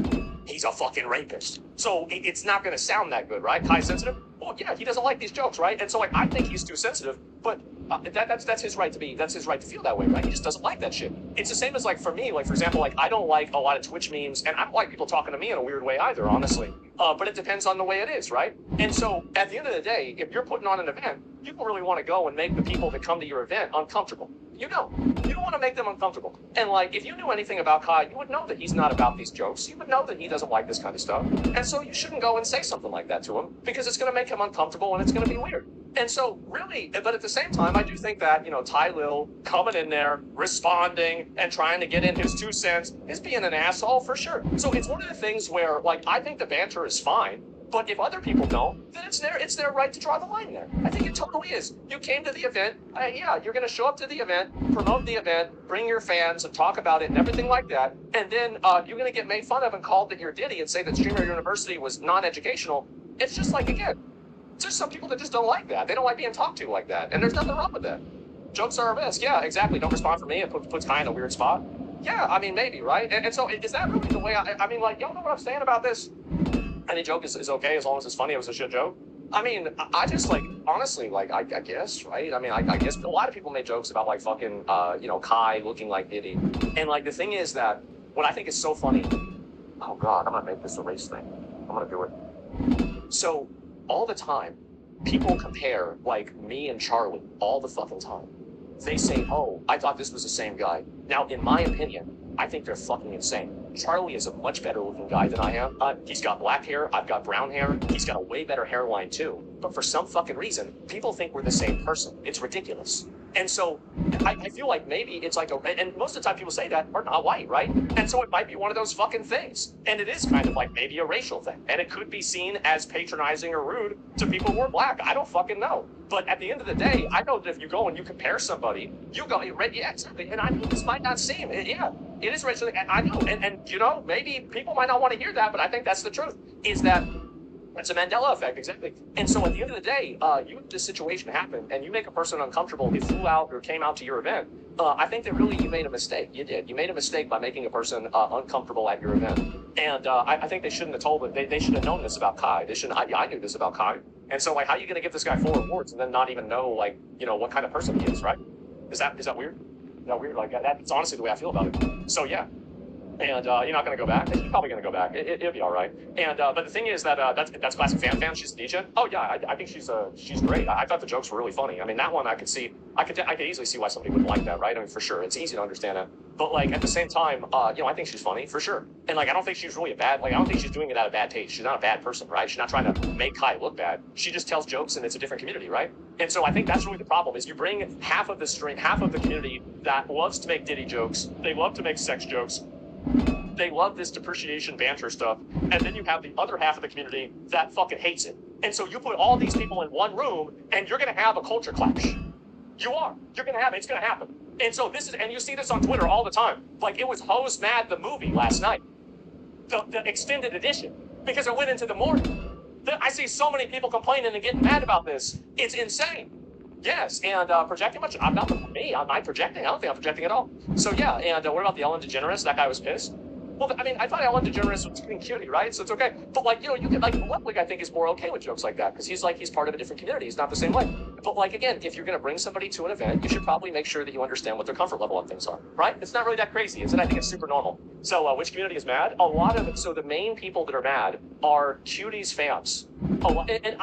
Whenever I say fans, I don't really mean fans. I mean people that are just professional retards that love to cry about shit. And so anyway, and this stupid bitch, bro, like every day there's a new stupid bitch. How does this keep happening?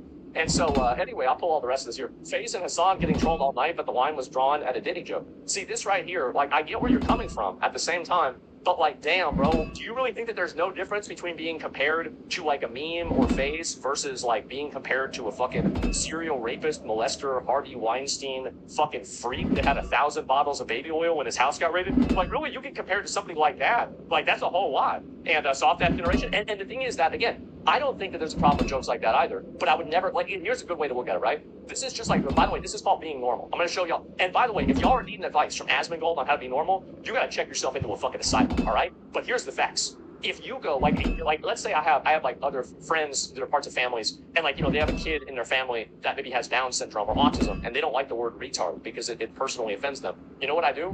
I don't use that word around them, because I respect their feelings and I try not to do that. Now, that doesn't mean I never use the word, but whenever I'm around them in their presence, I would not do that because it's unpleasant and it's rude to them.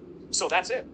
And so, like, really, and even though I totally disagree with it, like, I mean, I don't think that, like, you know, somebody is the context. It's the context, right? And so, of course, you would do that. It's the way do it more, desensitize them. Well, I mean, no, why would I do, like, it's not my job to fucking culturally fucking make people believe something. Like, that's weird. I don't think that anybody in the world has to think what I think, right? And so, yeah, it's called having manners. Exactly. What about a person's pronouns? Yeah, I'll use a person's pronouns. Sure. I mean, why not? Like, why would I, like, this is the way that I go about every interaction with another person. I want to have the most smooth, pleasant, non-problematic interaction with another person that I possibly can. Period. It doesn't matter, and I also want that person to effectively do what I want, whether that is to continue being my friend, to give me my nuggets at the Wendy's drive-thru, or to drive me somewhere across town if it's an Uber driver. So everything that I do is in service of a goal. I don't do things because I feel a way. I do things because I want something to happen. And so that's the way I do things. That's it. No empathy?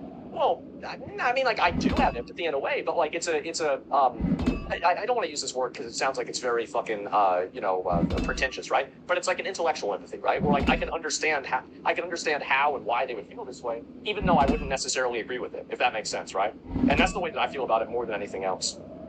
Strategic, yeah, exactly. It's strategic empathy, and I try to be a reasonable person as much as I can be, right? But for some reason, a lot of people don't really see it that way. And you can place yourself in their shoes and understand it. Yeah, well, it's not even about understanding it. It's about having a level of just understanding and politeness of just not making another person uncomfortable or unhappy. So yeah, isn't it emotional intelligence? I mean, you can call that mental empathy. Sounds less pretentious. Yeah, yeah, sure. But like intellectual, mental, whatever it is. My point is that like I don't go around trying to make people mad. Like, I don't, because it doesn't serve my interests, right? Do on the internet because I think it does serve my interests because then I can use them for content. But, like, it doesn't serve my interests in real life because I want them to give me my food. You see what I'm saying? So, yeah, you only give so many fucks a day? Yeah, exactly. Like, I'm not trying to, like, yeah, I don't want to have, like, an unnecessary friction. Yeah, absolutely not. So, anyway, you can't invite somebody to an award show, compare him to Diddy, and then be like, oh, wow, why didn't you like the joke? But, yeah, of course they overreacted. Tyler's a dick, like, that's it, too. Sure. But, like, at the end of the day, it's just two very different communities, right? It is. It's two very, very different communities, and it's just that simple. So, yeah, it's called enlightened self-interest. You can call it whatever you want. I'm just trying to say that's the way it is. So, yeah. Anyway, so you had even more people about this, and this has been a whole lot. And this is it. I'll go back and I'll look at the rest of these over here too. But first, I'll do this here. Also, I saw this was funny. So remember when Pokimane bought herself a ring? Drake made himself an infinity gauntlet. Look at this. Drake bought a custom diamond necklace he calls previous engagement. It's made of 42 engagement rings. Pokimane is only on number 1. She's only on number 1. And he got the whole gauntlet right there together. God damn. And it looks cool. I'm gonna be honest, it does look cool, but damn, how you gonna wear something like that? That's like 40, that's like wearing your L's on your shoulder, on your chest, I guess in this case, right? And why are streamers so dramatic? People, the thing is that a lot of people that like drama and get into that stuff, the reason why is because they just like it, Like they're into it, they like that kind of stuff, and to me, like I definitely don't. Like I'm not really a big fan of, I like drama in a way, right? It's not like I don't like drama in any way, but at the same time, I try not to get like overly invested or like really opinionated on it, right? And so that's the main thing. I try not to get involved directly. I think that's a better way for me to say it. Like, I love drama, but I love watching drama. I don't like being in drama. So, yeah. People want one night with no drama. That's the most drama that you're going to get. And so, anyway, let me go back and see a few more of these. Mike wasn't even on, but fuck FaZe. Yeah, oh yeah, so this is a good example. So they're calling FaZe homophobic. They said FaZe is homophobic because this is so stupid. I'm going to have to explain it to you guys. I was confused. What is this? It's clear as day that's not my voice and my microphone isn't even on, but if people just want to keep attacking me, then sure, but... So basically they went and said that Ronaldo said whenever he had to name 5 women, he said not SK, who apparently is trans. But they go back, and it wasn't even him that said this. It was so obviously and very clearly not him that said this. Clearly, I can watch the movie clearly.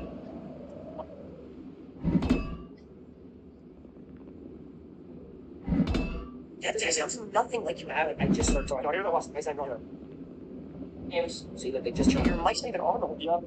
So they're trying to go and make it look bad. It was not anyone else streaming on it. Someone who was at the front that picked up their microphone. Really doesn't sound. No, by the way, no disrespect, but I don't know how many people I watched could believe who SK was. It is what it is. I personally messaged them privately and wanted to apologize, and people are even making disgusting comments on it. That's kind of insane. I don't even know where I'm used to it already. It's just looking that shit to fake. I'm like, I can't believe I'm being accused of that. Like, I don't know.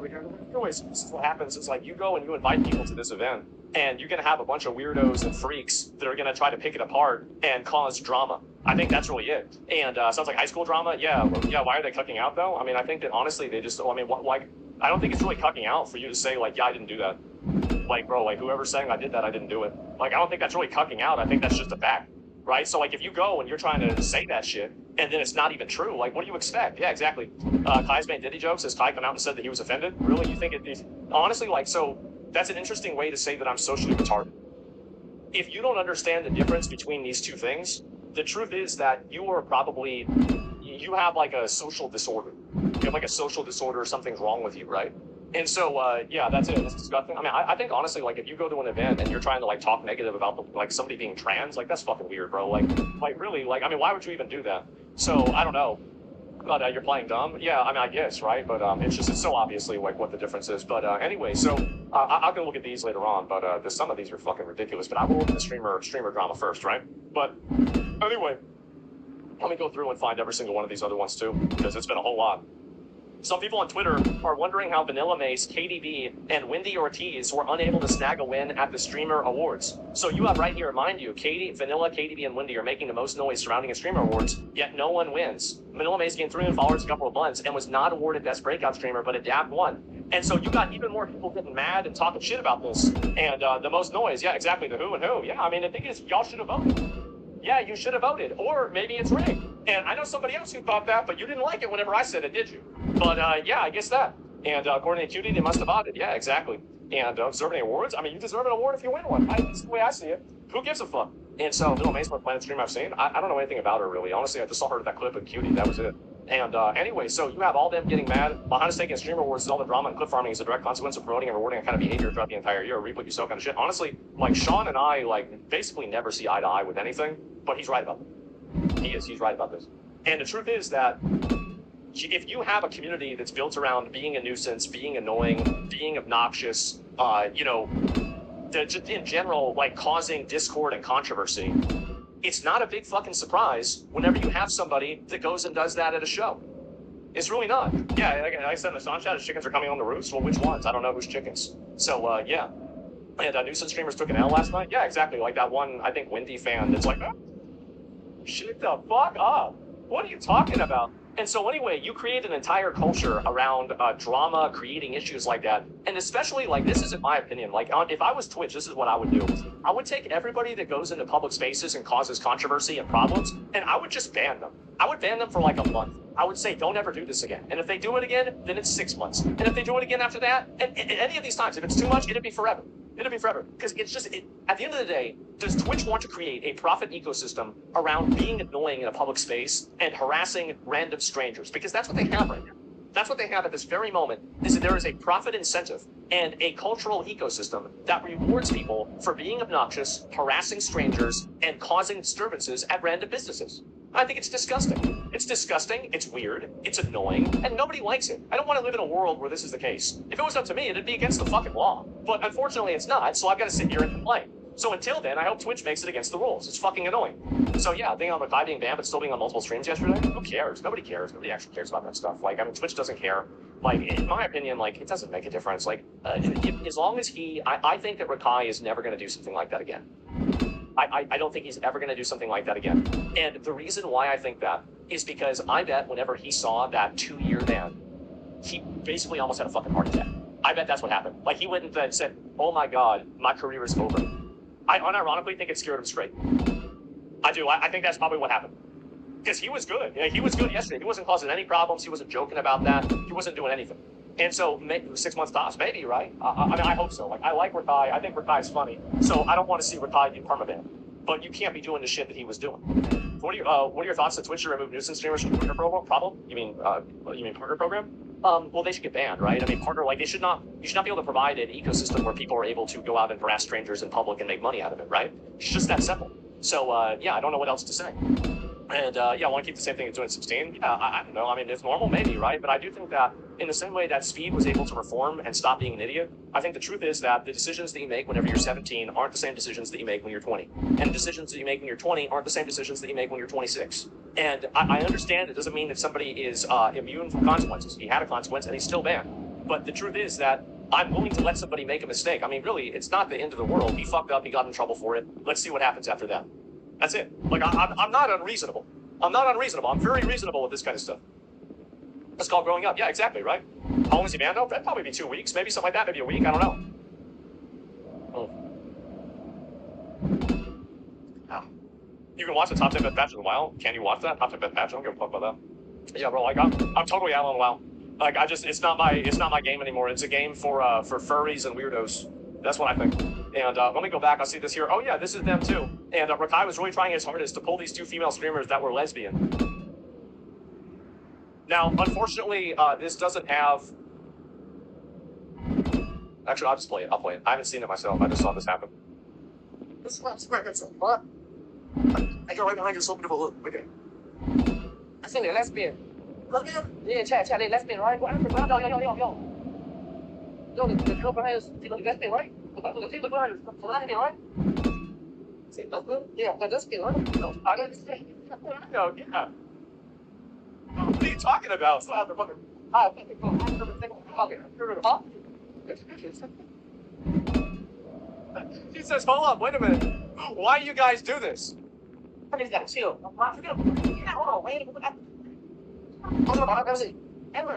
Honestly, this is good agent to do. We need to see more of this because this is the way that, and anybody that knows, like, I'm sorry to say, but whenever I was a kid, I wasn't exactly like Rakai and Ray, but I was a lot closer to Rakai and Ray than I was to a kid that goes to church. Let me tell you that.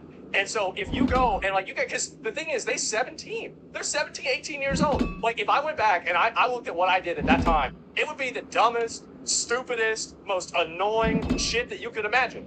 Underage drinking? Oh, nobody cares about that. Let's be honest, right? I wasn't like that at 17. I was.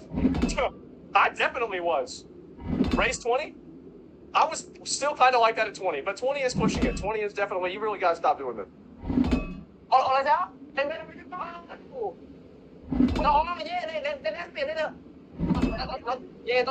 yeah, yeah. Yeah. Oh my god, hey, can I see your ring? That's fine though. Wait, Hurry, y'all's around. we're not gay. We're not gay. Wait. Hey, so y'all straight people? Like people? Like, so y'all just be gay? No.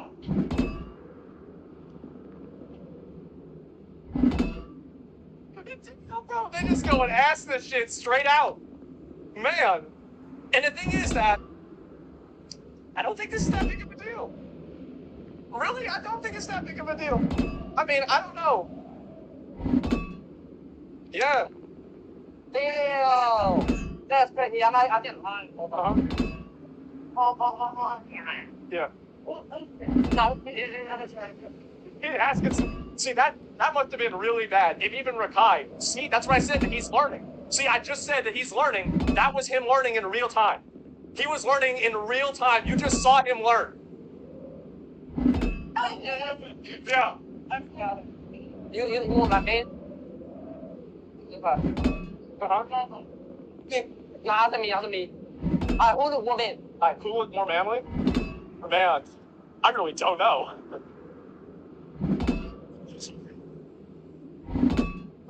No, we're not together. No, never. Did they really get finessed in a 1-minute conversation to having to talking under the pretense that they're gay lovers? They just got finessed within 1 minute into being gay lovers and explaining the relationship between the two of them. This is good. Oh. With a barrel. Yeah, with a barrel. Are y'all? Yeah. Uh-huh. Wow. Oh, that's fine. Man, they cooked us. I lied. I'm gonna give maybe a hot take, but I think this is actually a good thing. I do. I think that the way that guys, and you have some hoes on Twitter that are mad over this shit. You got hoes on Twitter mad over this shit. But at the end of the day, like, I know that, like, I remember first time I talked to a guy, there was this guy I knew that lived in Qatar. And I was like, so do y'all, like, really not, so do y'all not let women drive?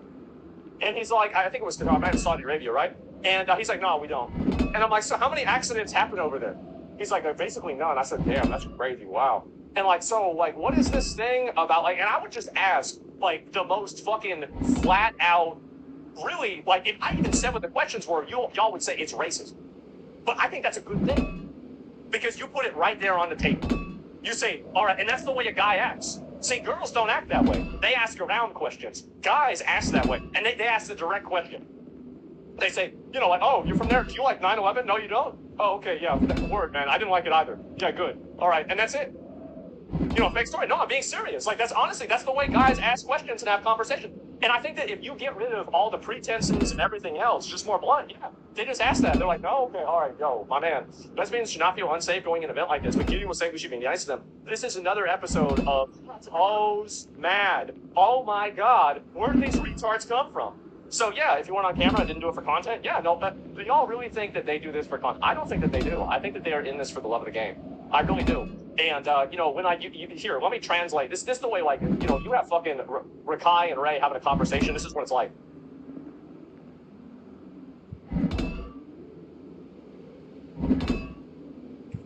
That's it. Like, that's what they do.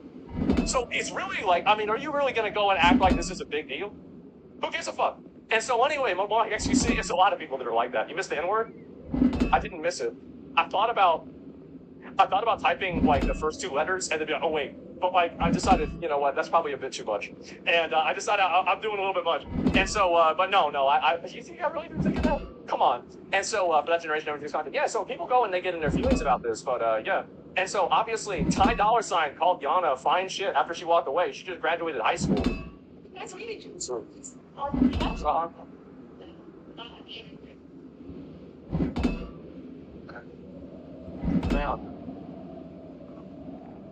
Man, he's 43? Is he 4? Wait, is he 43? No way, he's 43.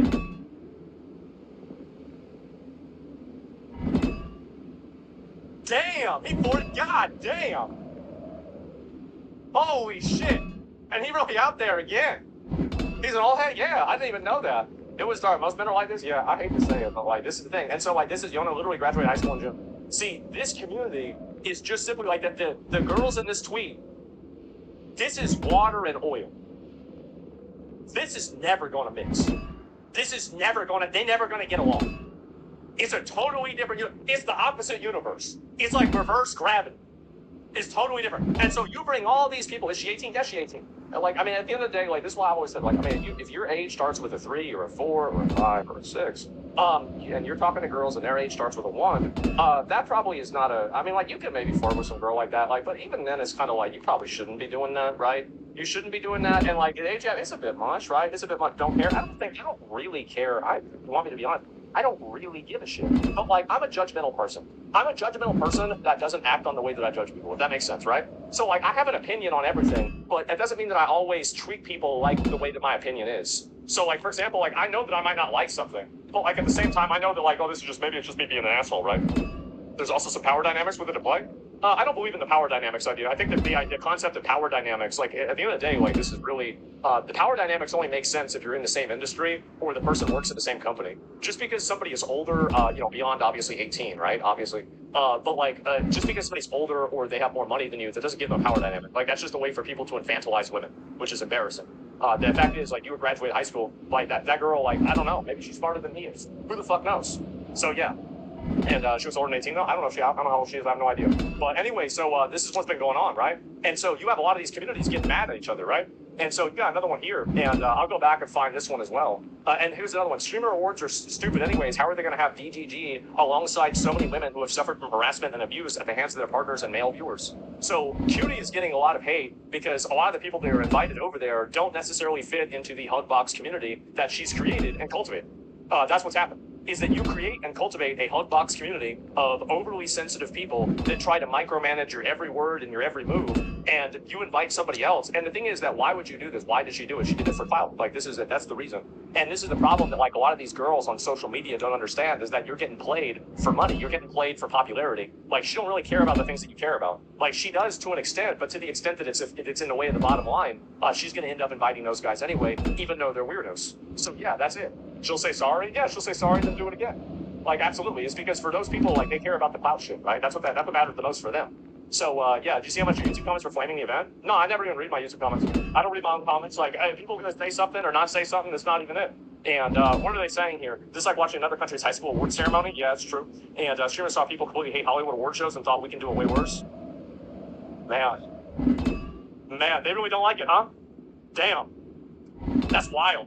So, yeah, and I don't know what to say, but Base, yeah, I guess so, right? And your clip channel? Oh, I'm sure my clip channel, like, I've seen a few more of those because they're short, but I don't really, yeah, I think we all just assumed as much. Yeah, I mean, I could easily get that, but 10 seconds in, already feels like an OnlyFans award show. 10 seconds in, let me guess, because Cutie was wearing a certain type of dress. Is that it? I bet it is. But anyway, so yeah, no, I know probably people are gonna hate on it and think that and have whatever opinions they want, right? I mean, again, like I don't really give a fuck what my YouTube comments are or not. And so yeah, I mean, if you don't like people saying shit like that, I mean, like obviously, like actual fucking, you know, like harassment, right? I mean, like doxing, shit like that, like we damn that. But otherwise, like somebody writes a mean thing about you, that's too bad, bro. Like you got to deal with it. That's not my problem, and I don't care. That's the truth. I don't give a fuck. And so anyway, yeah, I mean, the only reason I moderated on Twitch is because I have to. Like, you think about it, if I didn't have to moderate this shit, I wouldn't do it. I don't give a fuck. Like, I don't care if somebody wants to have an opinion about somebody, go ahead. So yeah, do you think Kai was too salty about Fan joke? I mean, like, you go, the thing is that, put yourself in Kai's shoes. You go to an event, you get made fun of, they say that you look like a rapist. You can see why somebody would be mad about that. I can see why, yeah, I mean, again, like, that would fucking, maybe that would annoy somebody. Yeah, and he doesn't fucking know whether he does or not. Maybe that's not the right time to say it. Like, imagine somebody goes up and they say, hey, yo, you know who you remind me of? Jared from Subway. You know, the pedophile? That's you. Oh, shit. Because the glasses and everything, man. Yeah. Well, what are you getting mad for? What are you thinking? Yeah, I'm like, what is this? There's a difference between looking like and reminding of, yeah. And again, like, okay, you don't make a joke like that to somebody, like, you can make a joke like that to somebody that's a good friend, but not somebody who is an acquaintance. It's a weird thing, right? But I think that there's a level of implicit trust that is just not there, that a person isn't operating in bad faith. So I don't really, my opinion is that they were both kind of wrong. It was like just it was a dumb situation, right? And it's a situation where like nobody's really right or wrong and both sides are understandable. Like I think it's just a, you know, a culture clash more than anything else. Ricky Gervais didn't give a fuck. He didn't. But like, also, they never invited his ass back ever, did they? And then you had tons of celebrities. Remember all those celebrities crying about what he said? They were mad as fuck about what he said. Absolutely, they were mad. They were super mad. They said, "Oh, you shouldn't say that. It's so wrong." Yeah, they cry about that shit like crazy. If you're not used to Fan's humor, that's fine. But if you got a whole room full of people that aren't used to your humor, then maybe you shouldn't be telling jokes. I like Fan. I think she's a really nice girl. But I'm just trying to tell you the truth. That's it. Ricky Gervais was invited back 3 times. Really? Damn, I thought they didn't invite him back. Well, either way, maybe the award ceremony liked them, but the celebrities didn't. I know they were talking shit about him a bit. Yeah, reading the room is a skill as well. Yeah, you got to read the room. And you see somebody go and make that face. Yeah, how old's Fan? I don't know. I don't know. Fuck. And so anyway, so then she even more hate. Judy Cinderella says she would have been a happier person if she never became a streamer. Honestly, after last night, I might believe her. After last night, bro, they say Hollow Live, and it's a picture of Brox. Well, I could not think of, like, the first 2 times it happened, I thought it was like a joke. And then, like, Senna, like, her and this, like, guy, this white guy, right? It's her boyfriend or Rosie or somebody. And it's like father-daughter cam. Meanwhile, there is a dude right next to her, this, like, about 25 years older, that looks pretty close to her, right, in skin color. Oh, jeez, guys, I wonder who her dad is. It must be the white guy. For sure. The white guy that looks younger than she does. Definitely. Absolutely. Somebody got fired. Rosie was Mazoil. Oh, was he? I don't know, but it's somebody else. And that's her cameraman? Yeah, it's her cameraman. Holy shit. And so anyway, it's nuts. Cutie said during the show that people were sitting in the wrong seats. Oh my, this poor woman. She thought she could assign seats to a bunch of professional retards. She thought she could assign seats to Rakai. Man, I bet Rakai's algebra teacher probably thought the same thing. You know, like last year. You don't put him in a box, bro. You're gonna sit where he wants to sit. But by the way, if I was there, I hate to say this, but honestly, I probably would have sat. I'm old now, right? I probably would have sat where they told me to sit. I would have sat. I would have been like, all right, I'm gonna sit here because this is the place that they want me to sit. But. Man, like, if I was, like, maybe 5 years younger, 10 years younger, I would have been sitting over there with, like, 4 other fucking people. Like, I glued my desk to the ground in high school so the teacher couldn't move my desk away from my friend's desk. And we just glued all our desks to the floor, and so that way we could sit together every day. So, that's the way it is. You're dumb? Oh, if I'm so stupid, then why am I sitting with all my boys having fun, while meanwhile everybody else sitting, like, in solitary confinement having to listen to fucking nap? Fuck that. Yeah, absolutely not. Just gonna hang out with your tribe? Yeah, exactly. No. And committed. Yeah, she tried to move it. She couldn't move it. And genius, really? I didn't think it would work. I thought you were gonna pull up the tiles, but they didn't do that. And then so obviously, I'm sorry they quit. I've been trying for 10 years to be a content creator. You can stand on stage, fat shame. Oh, that's the reason why. If you're a chick, you can't be fat and popular unless you're a VTuber. Truth nuke. Truth, Omega Nuke, Super Nuke. That's the truth. If you go and you look at the top 100 male streamers, you are going to see some chopped ass dudes. There's going to be somebody probably in the top 5. Maybe I might be having a good month this month. I don't know yet. That definitely is not really conventionally attractive. But if you go and you look at the female streamers, 100 out of 100 of those female streamers are attractive. That's a fact. Queso's not chopped? I didn't say that. Queso, no. I was talking about myself. Queso's a great guy. Yeah, he's got a jolly, like, definitely he's a nicer guy. There's probably more girls that watch Queso than anybody else on the whole platform. Of course I'm not talking about Queso, I'm talking about myself. Yeah, I'm talking about my fucking self. So, no, what I'm saying is that, in general, like, if you're fat and you're ugly, you're not gonna make it as a girl stream. You gotta be a VTuber.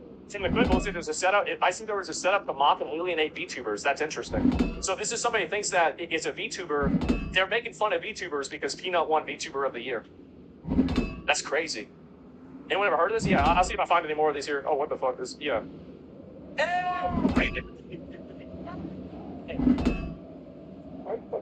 So you gotta spend $375. Damn.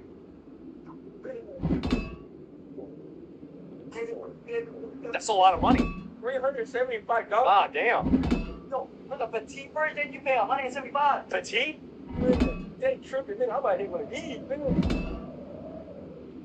Oh, you can wait, you can do that? Wait, no, you can't. No, you can't. You can't do that. Did you learn anything from NFTs? Oh no. ABC, bro, wow. Hey, dumb as fuck, huh? And so, yeah, and so you got more and more of these here, too. And this is somebody else trying to shit on Peanut. Listen to this. So glad we gave VTuber of the Year to a streamer who can't control his rampant sexist chat and not the streamer who raised thousands for charity and has been the sole reason why VTubers have been able to make a place for themselves in the streaming sphere. So I love how you just throw in a baseless accusation of nothing. Like, you literally are just putting in an accusation of nothing. You're calling him, you say his audience is sexist? Bitch, shut the fuck up. You're just mad because you're, let me see, who is this? Who is this? What's your name? What's this? No shit, you didn't win? Damn. You mad about this? God damn, what are you doing? You sitting in there, you got 20 viewers. You got, your model looks like it came out of 2012. Ho's mad, yeah. It's just unbelievable that you're trying to do this. It's production fail. At least we got this out of it. So you're mad about this. Again, you're the one trying to gatekeep VTubing. Oh, no. Well, you see, you understand, guys, that you can only be a VTuber if you are an anime girl. Am I referring to Iron Mouse not winning? I don't give a fuck. You want to think Iron Mouse wins? That's fine. You're entitled to that opinion. But you're not entitled to go and call somebody else's entire fan base a rampant sexist fan base and talk about that bullshit and run somebody else's name into the mud over fucking nothing because you got your feelings hurt that your favorite VTuber didn't win. You're being a nasty-ass, pocket-watching, hating bitch. What a nasty fucking bitch. Isn't that crazy? Iron Mouse, yeah, even Iron Mouse doesn't agree with you. Nobody wants you. You don't believe me? Check your analytics. That's a fact.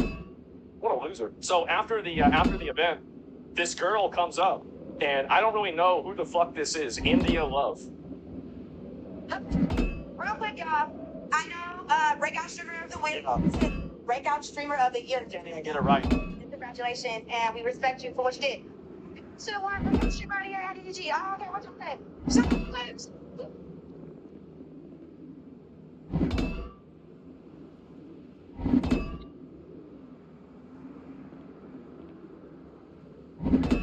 So thank you so much for giving me a chance to win a VMA award. Don't say that. I'm really happy for you. I'll let you finish. But Beyonce had one of the best videos of all time.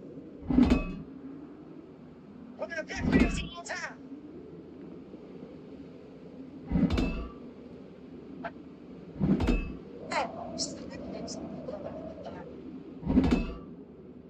You are not Kanye. You are not. You think, bro, this stupid bitch goes and thinks that she's Kanye West. Oh my God, I see the same thing. Yeah, she went and did the same thing. Oh my God. Nope, she just drank too much. She shouldn't have been drinking, right? And ran through a streamer. Ho's mad. Someone tells this girl it's a BT Awards. Well, last time I had more content, people got mad as fuck with him. And so they already dragging her ass out of there too. Look. Get out of here, bitch. Oh, you're gone. You're out. See ya. Now she's gonna explain. So she's gonna explain herself. Let's hear about why. This is Ho's mad, the explanation. Did they grab you? Good. Good, thanks. I just wanted to go up onto the mic. Like, can you imagine, like, this is the thing, is like, people like this are, a lot of the times, this is the truth, is that there's a lot of young, pretty girls that act like these weird sociopath, retard idiots, and everybody else puts up with it because they're hot. That's the reason why. But the funniest thing for me is to know where that leads you. I was in high school 20 years ago almost. And a lot of those obnoxious, annoying hoes that used to do that same shit in high school, they're sitting there in a fucking trailer right now with 3 kids from 2 baby daddies on welfare, retweeting Minion memes, conspiracy theories, and they think Agartha is real. So you can cry and talk shit and be obnoxious all you want, but fate arrives all the same. And it's gonna be funny as fuck to watch. It is. It is gonna be, bro, I'm gonna be laughing my ass off the whole time. He was and the people Yeah. So yeah, I mean, like, it makes sense that you had to go up and do this because the person you thought was gonna win didn't win. I mean, shit, obviously you had to go up and say that. I definitely thought. I was thinking, yeah, like, you know, I didn't feel like, I'm just screaming. Yeah. Okay. These nasty ass girls, it's so, like, this is a new genre of content where you have these nasty ass obnoxious sociopath girls that go around everywhere and they get treated with kid gloves because they're young women. Man, I can't wait to see this end. I think it's gonna be fucking fun. Is that, the thing is that this is what you have to look forward to, is that this is the best your life is ever gonna get. In 5 years, probably less than that. I really would say less than that. India's like 28, well then maybe 3 years. So, you're gonna be getting made fun of, memed on, talked shit about, nobody's gonna like you, nobody's gonna wanna be around you. They only put up with you because of how you look. That changes, and it will. You're gonna be getting laughed at by everybody, nobody gonna like you. That's a fact. And by the way, well done, India. Yeah, sure, right? You have no class. You didn't give them respect. It's just a stupid bit. That's it. And so, like, and by the way, whenever that happens and you get treated that way, there's going to be a video about it by me. And I'm going to be waiting, and I'm going to be laughing, and every time it happens after that, it's still going to be funny. It doesn't matter. And so keep that in mind. Yeah, I'll be waiting on that. And every time that something bad like this happens, I just love it. I love it. And I do this, I've done this to so many people too. It's one of the only things in my life that makes me happy. It is. You call that justice. It's the truth, Chad. Yeah. Get into well. Yeah. No. Sure? Yeah, are you cold? Okay, good. Fine. Trying to get a jacket. Jacket. Yes. Uh-huh. Okay. You gotta stop inviting these people to events. Honestly though, like, I'm gonna be real, I wouldn't even mind. Like, this is the truth, is that it makes the event more interesting whenever stupid shit happens. It does. It makes it more interesting. And I don't really mind stupid shit like this happening because now it gives me something to talk about. So I don't really care a lot about it. You know, like, on a personal level, I don't really care about it, like, because it's funny to me, right? I get to talk about their own. Yeah, exactly. And so it's content. Yeah, it's free content to me. According to Zoil, she wasn't invited. Sure.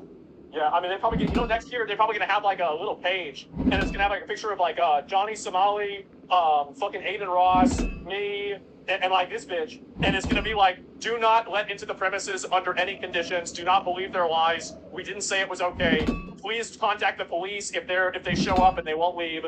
Yeah, bro, like, absolutely, Nina, maybe Nina, too, absolutely, wall of shame, yeah, the Garfield cross sign, yeah. And, you think Judy anticipated what happened for content? No, probably not. I bet not. And also the reason why is that having somebody be able to walk up onto the stage randomly shows that you have a security risk, and because of that, you don't want, like, I mean, obviously streamers don't want to go to an event that doesn't have good security. Remember the last time that happened? Not so good, huh? And so, like, you don't want to show that you have bad security. Yeah, that's the reason why, is because then people are going to worry about it. So they'll hire Twitch security, but they'll all get in anyway? Yeah, I mean, maybe. Have you talked about how abysmal the production was? It was bad. It was bad. It was. Like, everybody knows it. Everybody knows it. And again, I feel bad for QD in a way, but, like, that's just what happens. And so, yep, there it is. India Love got a BBL break. I've never heard a truer sentence than that. I really haven't. I don't? Yeah, exactly. And what drop? She made millions to OnlyFans, it seems. She beat the system. Good for her. Good for her. I'm happy. But you know where that's going to go. Because it goes the same way every single time. And the thing is that, oh man, I mean, I could say, there's a lot of things I could say, but I won't say them. But yeah. Let's watch this video on the scar. Do you guys think the price of the scar will go up, or will it go down? Up? Should I buy it then? Gone. With you. What is up with Sex 2 months Fuck, left? it's like $3,000 though. But today on this episode of Gun Game Review, we have breaking news. Kidding. We're gonna retire that bit. We're not gonna keep doing it. Breaking news. A Fox decision desk tonight. We're hearing that Ant-Man has decided to discontinue the scar. Clock got cucked. Am I gonna sell it? No, but it's an asset. Guns actually, the crazy thing about guns, chat, I don't know if you're famous, but guns actually, like, they typically, if you get like a good brand of gun, they typically don't go down in value. Guns are pretty stable when it comes to like the amount that, like, even if you shoot the gun, the price still kind of goes, like, at least stays like the same. It's actually like beats like it at least beats inflation usually. So it's like kind of good. Still gay, and you need to subscribe. The whole value like gold, yeah. But first off, the worst news I've gotten since finding out that the Dave Matthews Band is still on tour. FN. Me, I love it. The scar. This is 9/11 for anyone who played Modern Warfare 2. Yes, that's right. The FN scar is dead. I love it. And we have to do it. It's my favorite gun. FN killed it. Yeah, that's right. FN has to discontinue all scar models. Why? Which just hurts my fucking heart because I really do have a soft spot for the scar. Growing up, whether it was fucking Call of Duty or movies or the cool pictures of Chris Kyle, the scar was always like the Special Forces cool guy gun. It was also expensive as fuck, yes, but it was the gun that you had when you were a real baller. Or at least that's what 17-year-old me thought. And being honest with you is probably why I will not tolerate to this day any single bit of scar hate. And this house The FN scar. is a hero. End of story. But yes, rumors have been circulating about this for a week or so. Yo, chat, you wanna see my scar? You wanna see my scar? I can show you it. You wanna see it? Yeah, after this video. After this video, I'll show you my scar. FN finally Doesn't have like good attachments on it yet, but I can show it to you. sent out this press release. No more rumors. FN America has completed our final production run of the commercial Legacy Scar series in the US. This includes the 16S, the 17S, and the 20S, but not the Scar 15B. You hear that, man? What's currently in our market is all that remains, so if you're wanting one, now's the time to grab it before it's gone. None of this affects FN's global military scars. These are still in demand and still in production. Look for more info leading up to SHOT Show 2026. If you own a commercial Legacy Scar, don't worry about support or parts. Owners that still receive service through our sports center or you have been officially outmoded. Outmoded? Well, that's fine. What? Which roughly translates to no more FN. If you've been wanting one, no, it's gone. No FN demand. If you own a commercial Legacy Scar, don't. Owners are 17S so over. Obviously, as the name implies, I'm a bit of an AK guy. I'm something of an AK guy myself. But I don't know what it was, whether it was Call of Duty or what have you, but I don't like AKs. Scar. I think it was I don't like AKs. AKs are for Terrys. I bought the Scar 16. Scar 17 is my big one. That's the one I want. Chat, should I get it? Chat, should I? That's the one I want. That's the one right there. That's the one I want. Should I get it? I could never afford. I bought the Scar 16. Scar 17 is That's the one right there. Do I get it? Fuck. Oh, it's so expensive. Bro. That card. Fuck. Oh, ship it to my FFL. Oh my god. I should just get an FFL. What am I doing, chat? What am I doing? I don't have one yet. I should just get one.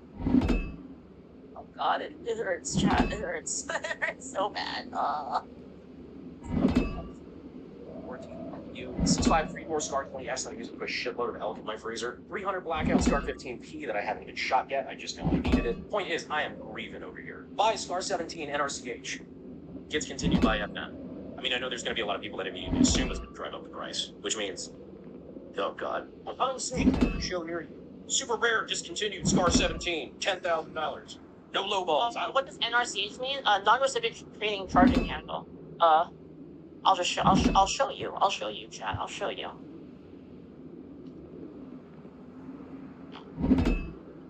Hi, chat. Okay, it's cleared. Okay, so not NRCH means. So this is a scar, and hold on. This is a scar, and then NRCH means if you look here. Do you see this thing right here? This is the thing that you use to like charge the gun, right? Now, the thing is when you shoot the scar, the old scar, every time you shoot, this thing slides back.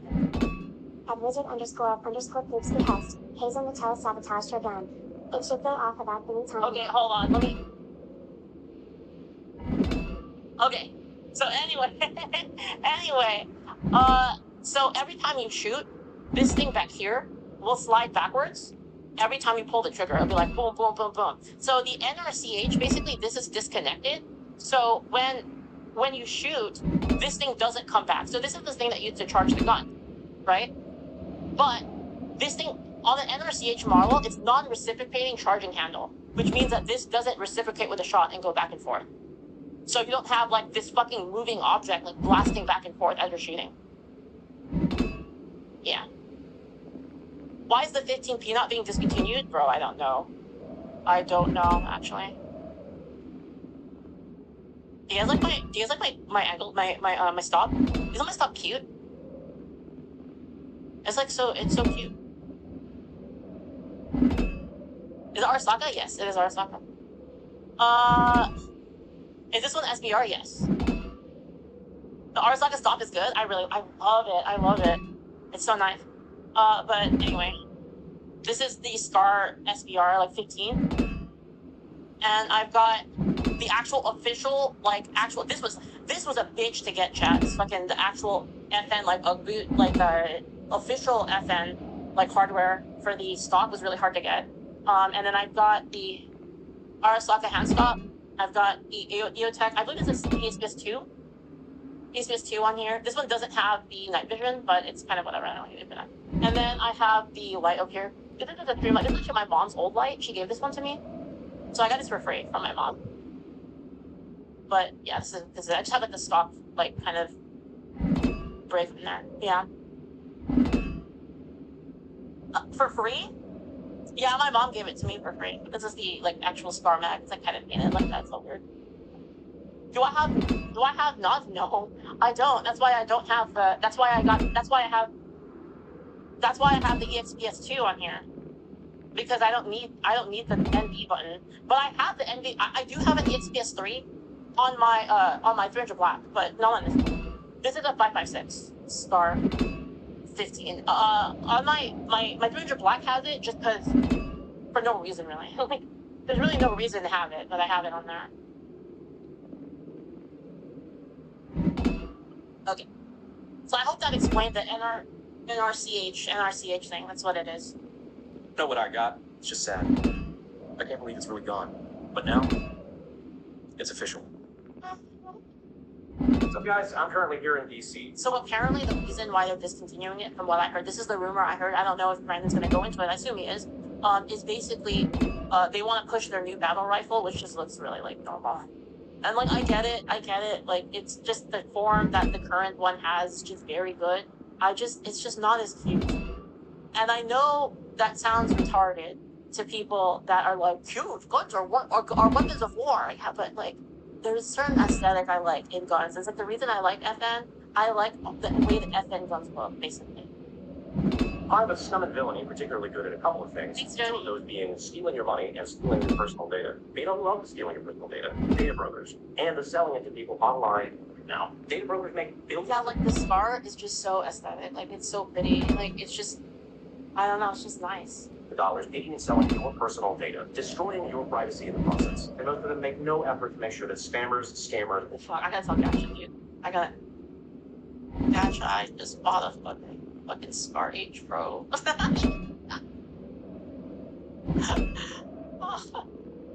Oh, gotcha. Stream on Kick. Okay. Also, Awelowint says to stream on Kick. Sucks. But luckily, Aura's here to help you fight back. Aura goes out and finds. It's an investment, right, chat? It's an investment. It's like buying gold. Am I coping, chat? Am I coping? Am I coping or real? Real or cope? What do you think, chat? Real and true or cope? Maximum cope. How much gold do I own? All of the gold I own is in the form of Donald Trump coins. Critical data being sold online, and they do all the legwork of getting it removed. Okay, to be fair though, guys, that is the biggest dick gun that we're gonna own. To be honest. Like, we don't have a gun that is bigger than 5.56. So, like, I actually think it's a good investment. What do you think, chat? I don't have a gun. Me and my mom both don't own a gun that's bigger than 5.56. More big dick than 5.56, basically. So, like, actually having a rifle that's, like, shooting something, like, with a little bit more oomph to it is probably a good thing. Yeah, it's a Scar H. I got the Scar H. In, 308 Scar, basically. 762x51/308 Scar. No way you said big dick? I say it all the time. I say big dick all the time. I blame Asmongold for that one, honestly. I watch too much Asmon. You might want to make it, heavy for recoil purposes. 308 is okay. Yeah, it's okay, but like it's like more substantial, right? Than like it's more substantial than a 5.56, correct? And keeping it off. Aura also has a host of other features like monitoring to see if your information's out there. Dark web, time credit, banking alerts. They even have their own VPN and more. So right now you can try Aura for free for 14 days using the link in the description going to Aura. 308 is a real moose slayer. Yeah, that's what I mean. Is it would be really good for hunting, right? The 308 Scar. I mean, I guess like it's still it's still like semi, but like it would be pretty good for hunting, right? Like if like shit hit the fan, like a zombie apocalypse, I need to hunt something a little bit bigger, you know?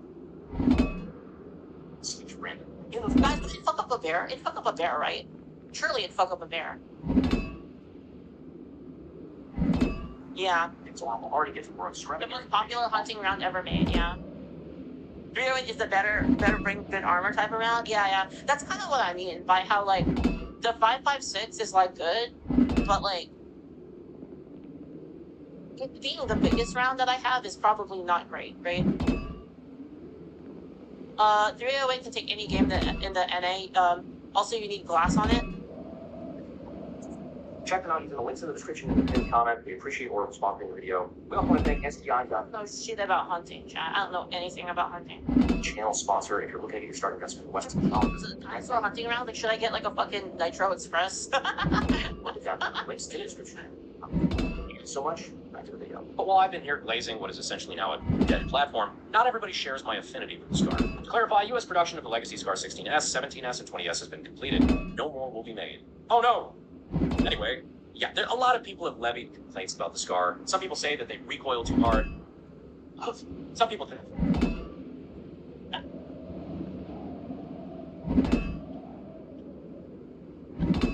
Scar. Some people say that they recoil too hard.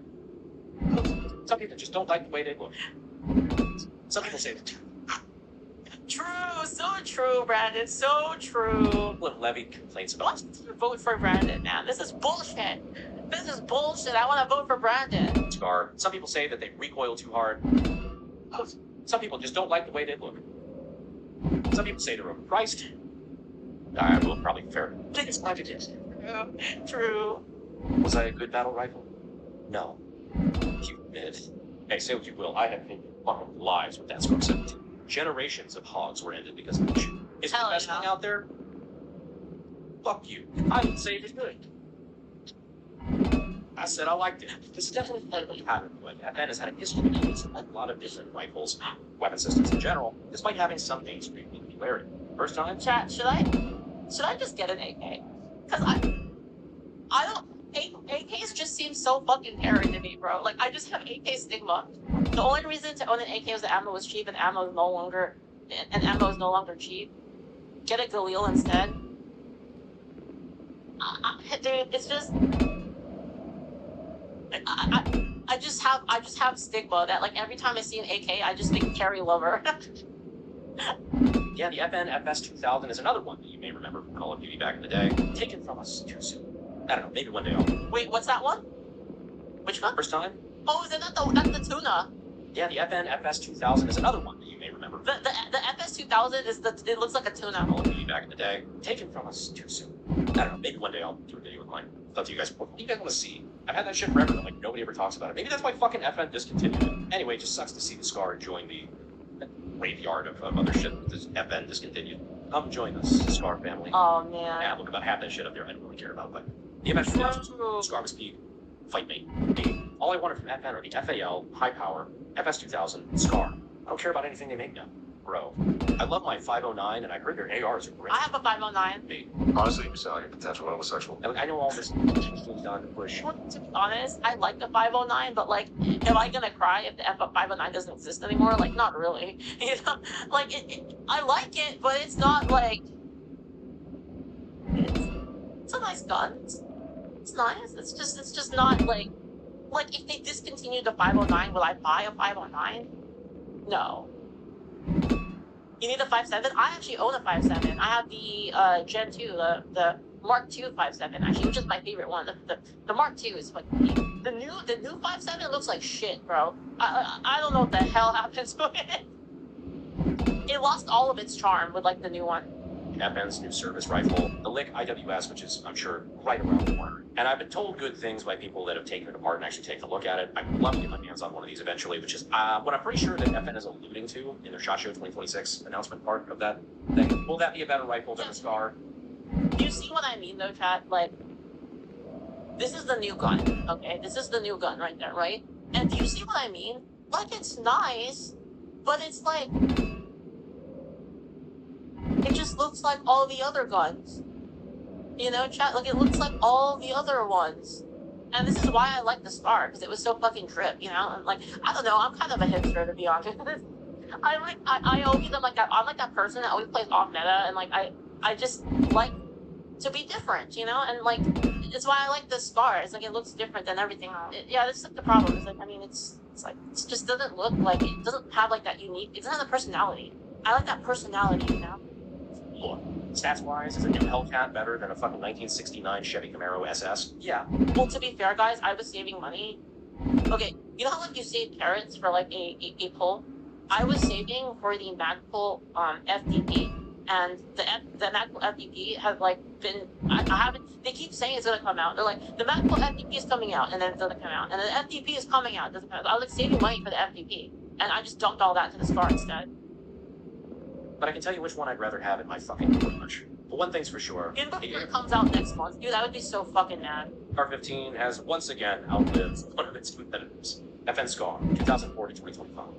The AR-15/M16, 1959 to, it's like the AK. It's been on the battlefield since like 1947, 1948. It's still relevant to the battlefield today. The M14, the Scar, the M7. Here's hoping. And the AR-15 round. But there were no new worlds to come there. Anyway, Clock. This one, I'll be honest with you, I did not see coming. So essentially, because my... Wait, what? This one, I'll be honest with you, I did not see coming. So essentially, because of a handful of lawsuits posed by several different states about Glock readily convertible into machine gun because of Glock switches and such, Glock has decided to discontinue Glock. This was kind of a rumor that was later on confirmed by Glock Store. Glock has decided to basically discontinue everything except their compact line of handguns in favor of a new movie release that will be coming out later on sometime, I suppose. Which we I actually don't like Glocks. I know everybody likes Glocks. I don't like Glocks. Glock V-Locks, which apparently will have more denials to make sure that I like the 1911 more than the Glock, for sure, man. Convertible or considered that, meaning that you cannot just slide a auto-secured backplate onto these Glocks and have them converted into a machine gun. Watching Glock cave to anti-gunners. Yeah, I'm not gonna lie, this one's really kind of fucking lame. Like, I kind of understand what they're trying to do here. They're trying to get ahead of these lawsuits and such. Like the California Governor Newsom. It's not their fault. It's other people who are modifying it. Why even do this? Like, why? The idea that it's the gun manufacturer's fault is fucking ridiculous. That they have to make sure to design it in a way that like people can't exploit this fucking stupid. Glock ban. Where they're trying to argue that because you can drop a switch into a Glock, that it makes it a readily convertible machine gun, which causes a bunch of legal problems for Glock. I feel like that's stupid for two reasons. Yup. One, all AR-15s are readily convertible if you have a drop-in auto-sear, which is why those drop-in auto-sears are the registered part. A normal auto-sear for an AR-15 is not a registered part because you actually have to register the lower because the lower has to be permanently modified in order to accommodate that. Therein making a lower receiver, which is also considered to be the firearm by the ATF. That becomes the machine gun. If you have a drop-in auto-sear or a lightning link or something like that that will convert your standard off-the-shelf AR-15 into a machine gun, that is the machine gun. That piece is the machine gun. So just like they're regulated now for a Glock switch, a piece that you can drop into every typical Glock and turn it into a machine gun, the switch is considered to be the machine gun. Yeah, exactly. Not the Glock itself. Thank This you. shit is already fucking regulated.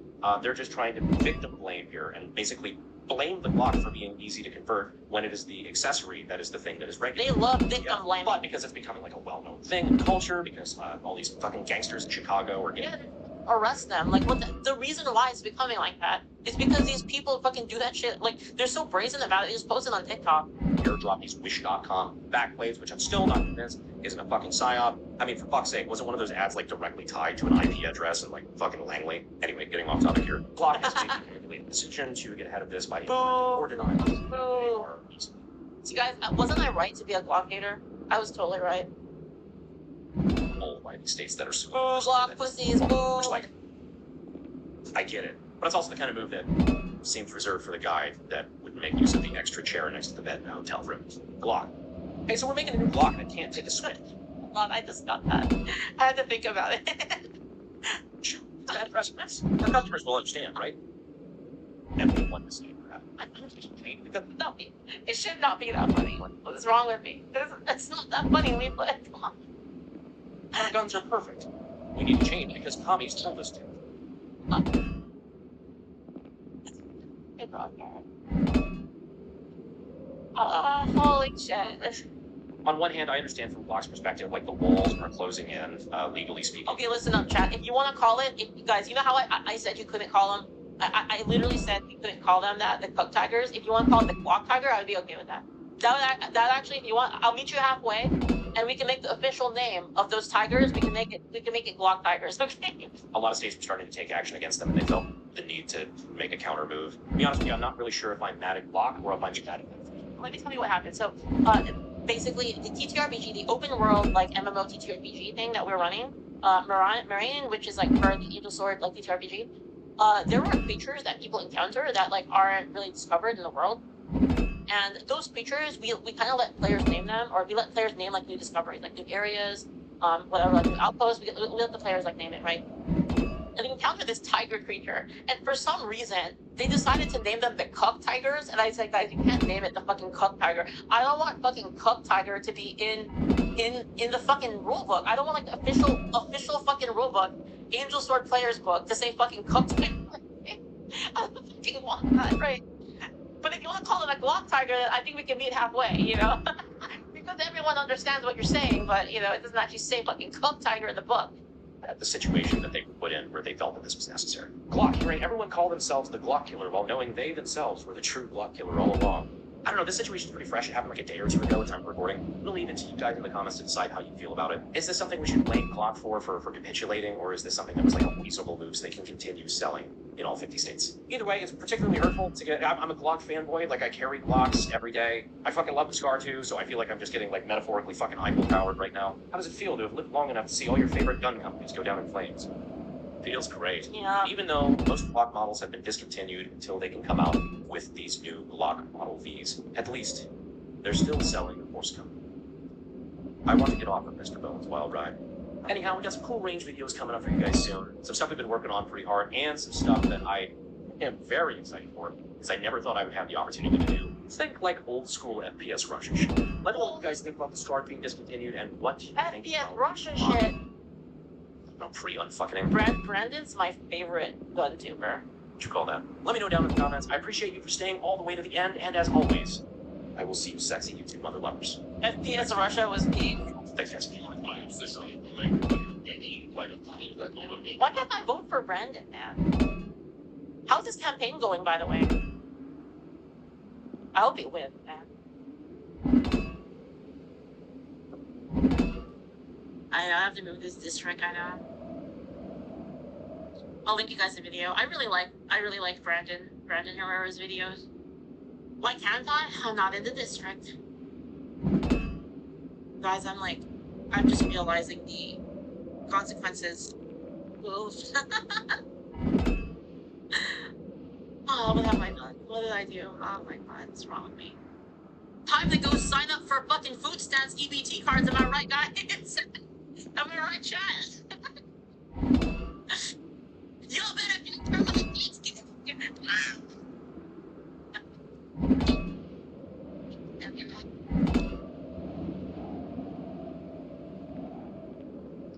3 a.m. and it's 1:22 a.m. in real time. I need one more video. Can't survive to the sunrise otherwise.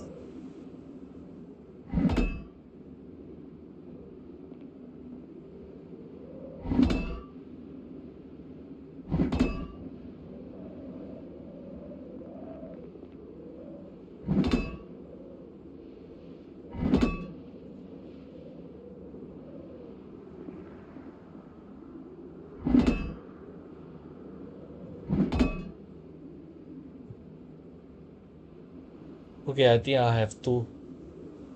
We've got a serious problem, and I need your help to solve it. Welcome to China Uncensored. I'm Chris Chappell. You know, every day it seems like the US and China are inching closer and closer to war. For my viewers outside the US, centimetering closer to war.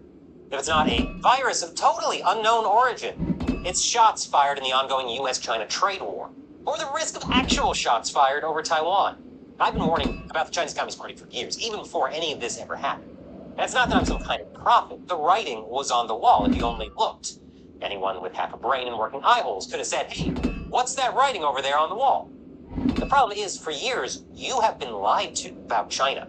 The message you've been getting from mainstream media and politicians is that China is rising, and we should work together for the betterment of all. They have the same sales pitch as a jewelry store that only sells diamond rings. Engagement, engagement, engagement.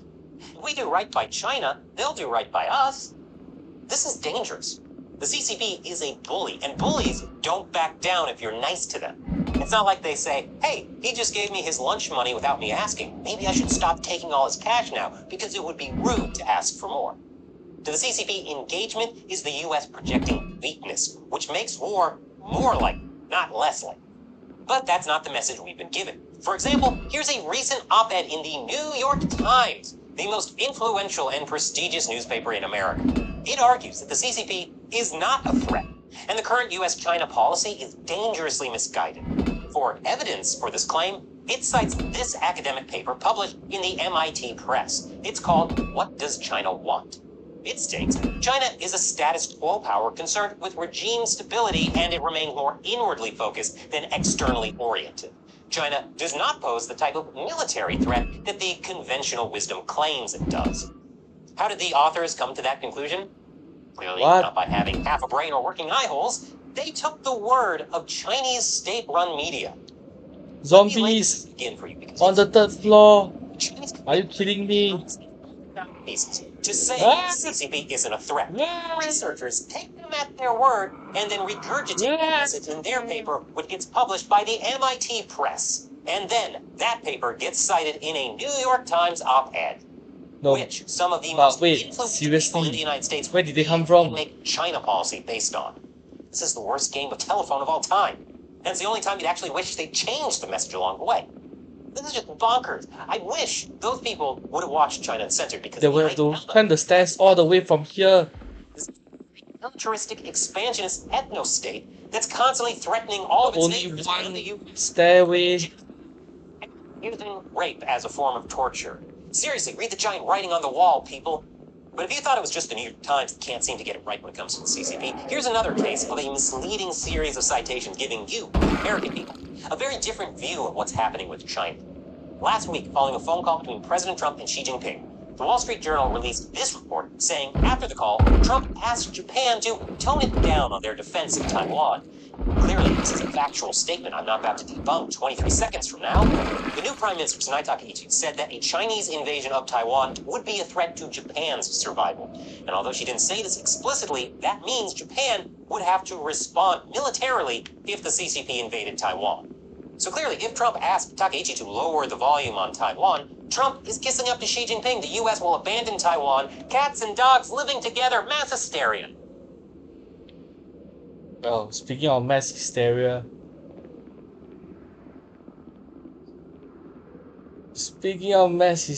yeah, I guess I'm right. The Hanging Gardens is flawed.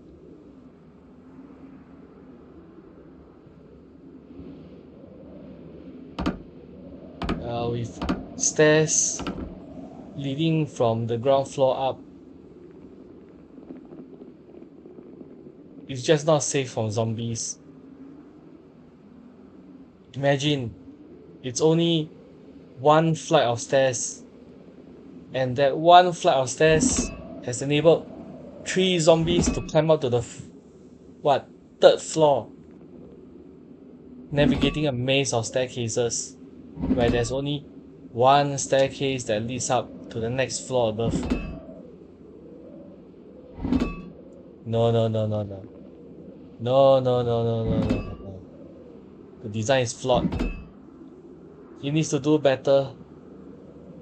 Guess it's back to the drawing board.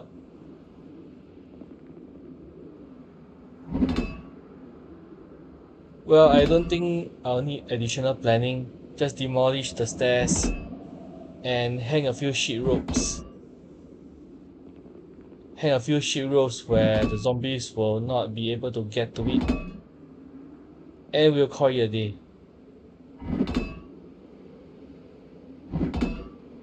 And now, back to listening to videos to salvage my sanity. Hold on. What is that claim based on? Third-hand sources, like people briefed on the matter. Yep.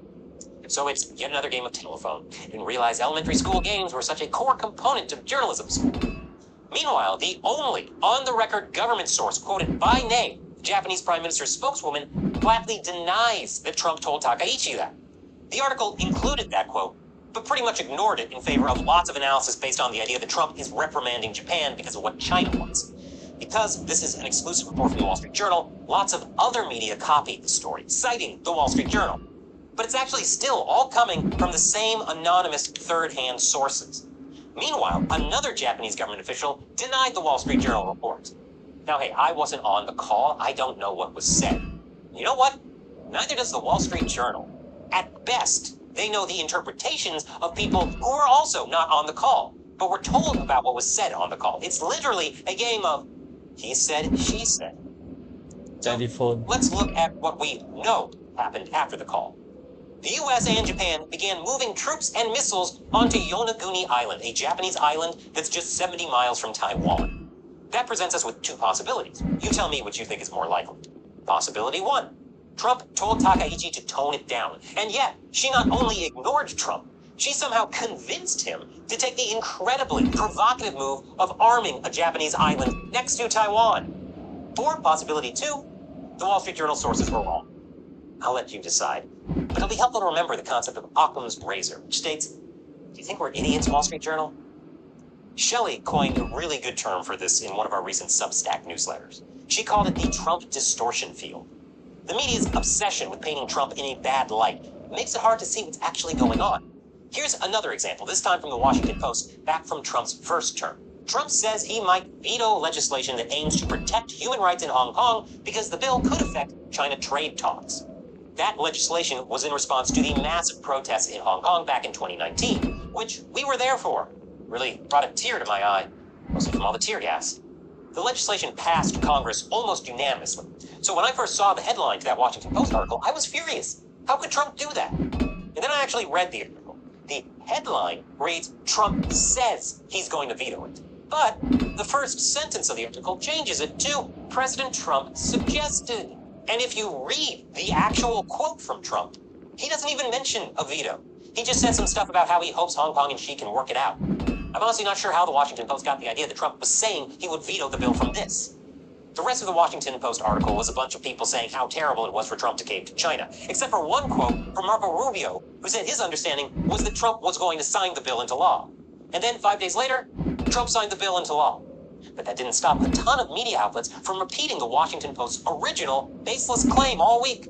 I had activists I knew in Hong Kong contacting me in a panic because of it. And again, it was all based on nothing. Yet that nothing inched millions towards an anxiety attack. Or since they were in Hong Kong, sentimented them towards it. I obviously strive for something better at China Uncensored. Unlike a lot of mainstream media, I tell you the truth about China and the Chinese Communist Party as best I can every single day. Fortunately, we don't have the resources or corporate funding like these major media outlets. We are being financially squeezed very tight these days. YouTube has been demonetizing and shadow banning us. It's gotten really bad again these past 2 months. Patreon changed their terms, and potential sponsors keep getting scared away because they don't want to get kicked out of the China market. Every month, we just barely are managing to cover the costs of making the show. I'm talking staff, electricity, equipment, and so on. That's why I created my own website, ChinaUncensored.tv. It's completely independent from outside pressure or censorship. No one can censor me, and they can't censor you in my website's vibrant chat community. There's only one problem. We really need more people to join our website so we can keep making the show. So please, I need your help. Join my China Uncensored 50-cent army, subscribe to my website, and help me and my team continue to expose the CCP and tell people the truth about China. Because if China Uncensored goes out of business, well, you know what media you'll be left with. Once again, that's ChinaUncensored.tv. You can also get there by clicking this button or clicking the link in the pinned comment below. With your support, we can do great things together. Once again, I'm Chris Chappell. See you next time.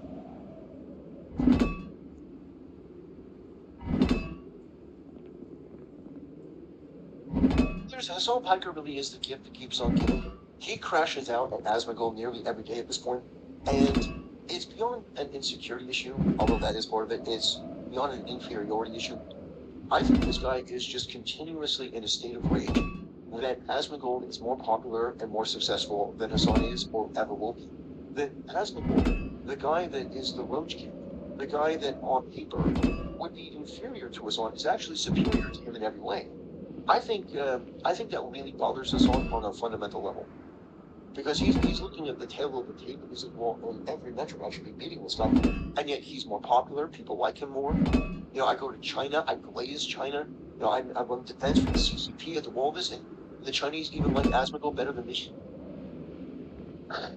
Yeah. So he's molding because Asmongold said something that was based in truth about these Somali refugees into this country and have ripped the American people off to the tune of nearly $1 billion under retard Governor Tim Walz. And he's mad that Moist Critical hasn't also called out Asmongold. Why would Moist Critical call out Asmongold? I don't know. We're going to watch maybe in the clip. Hassan explains why he thinks that Moist Critical, who is not really a political commentator, would come out to just affirm everything that Hassan says. I don't know. I have no idea. But I also want to mention something. Asmongold treats Hassan like Hassan is Asmongold's retarded puppet. He runs defense for Hassan all the time. He makes excuses for Hassan all the time. It pisses me off. I know it pisses Tecton off. It's unusual. It's weird. But, for example, the other day, Asmongold goes, well, I don't really think that Hassan is an anti-Semite. Hassan isn't just an anti-Semite. He is the anti-Semite. We need a new word to describe the level of anti-Semitism that Hassan Piker is. Do you realize that Hassan was doing a podcast with a Jewish co-host, and that Jewish co-host, who, by the way, is pro-Palestine, is of the left, agrees with Hassan on 99% of other issues? That guy was forced to cancel the show because Hassan was such an anti-Semite that this guy, who was anti-Israel, couldn't be anti-Israel enough, because Hassan said that Israeli babies were valid military targets. And Ethan's like, no, come on, you're kidding, right? And it's like, no. And Hassan's audience is like, no. And because Ethan wasn't for the extermination of Israeli babies, well, then he was a Zionist, and he was right-wing, and he was a punk. This is the person that you're saying is not anti-Semitic. Hassan isn't just anti-Semitic, he is the definition of anti-Semitism. He supports Hezbollah, the Houthis, any terrorist group that goes against Israel, that kills Israelis. No, this guy is an enemy of civilization, he is evil. He is an idiot, he is a narcissist, he is a freak. And Asmund, I know it didn't bother you, but I know it bothered your fans, and I know it bothered me, that the guy called you a pedophile, saying that law enforcement would investigate your hard drive and you'd be going to jail, like your EDP-445 or something. What the fuck? But anyway, let's watch Hassan continue to demonstrate that I'm right, that he is an irredeemable piece of shit, and the fate of Hassan Piper should be that law enforcement kicks down his door, drags him out of his house by his hair, throws him into a black van, and then we never see him again. Either port him or throw him in the deepest, darkest cell that this country has. One of the two. What difference does a troll make when this is like when a Somali person becomes an enemy, they become a serious. Every knows players may count less than Western one, but by how much? It would make sense to have a ratio maybe 5 players major equal to 3 Western players. I feel like it's a pretty fair compromise.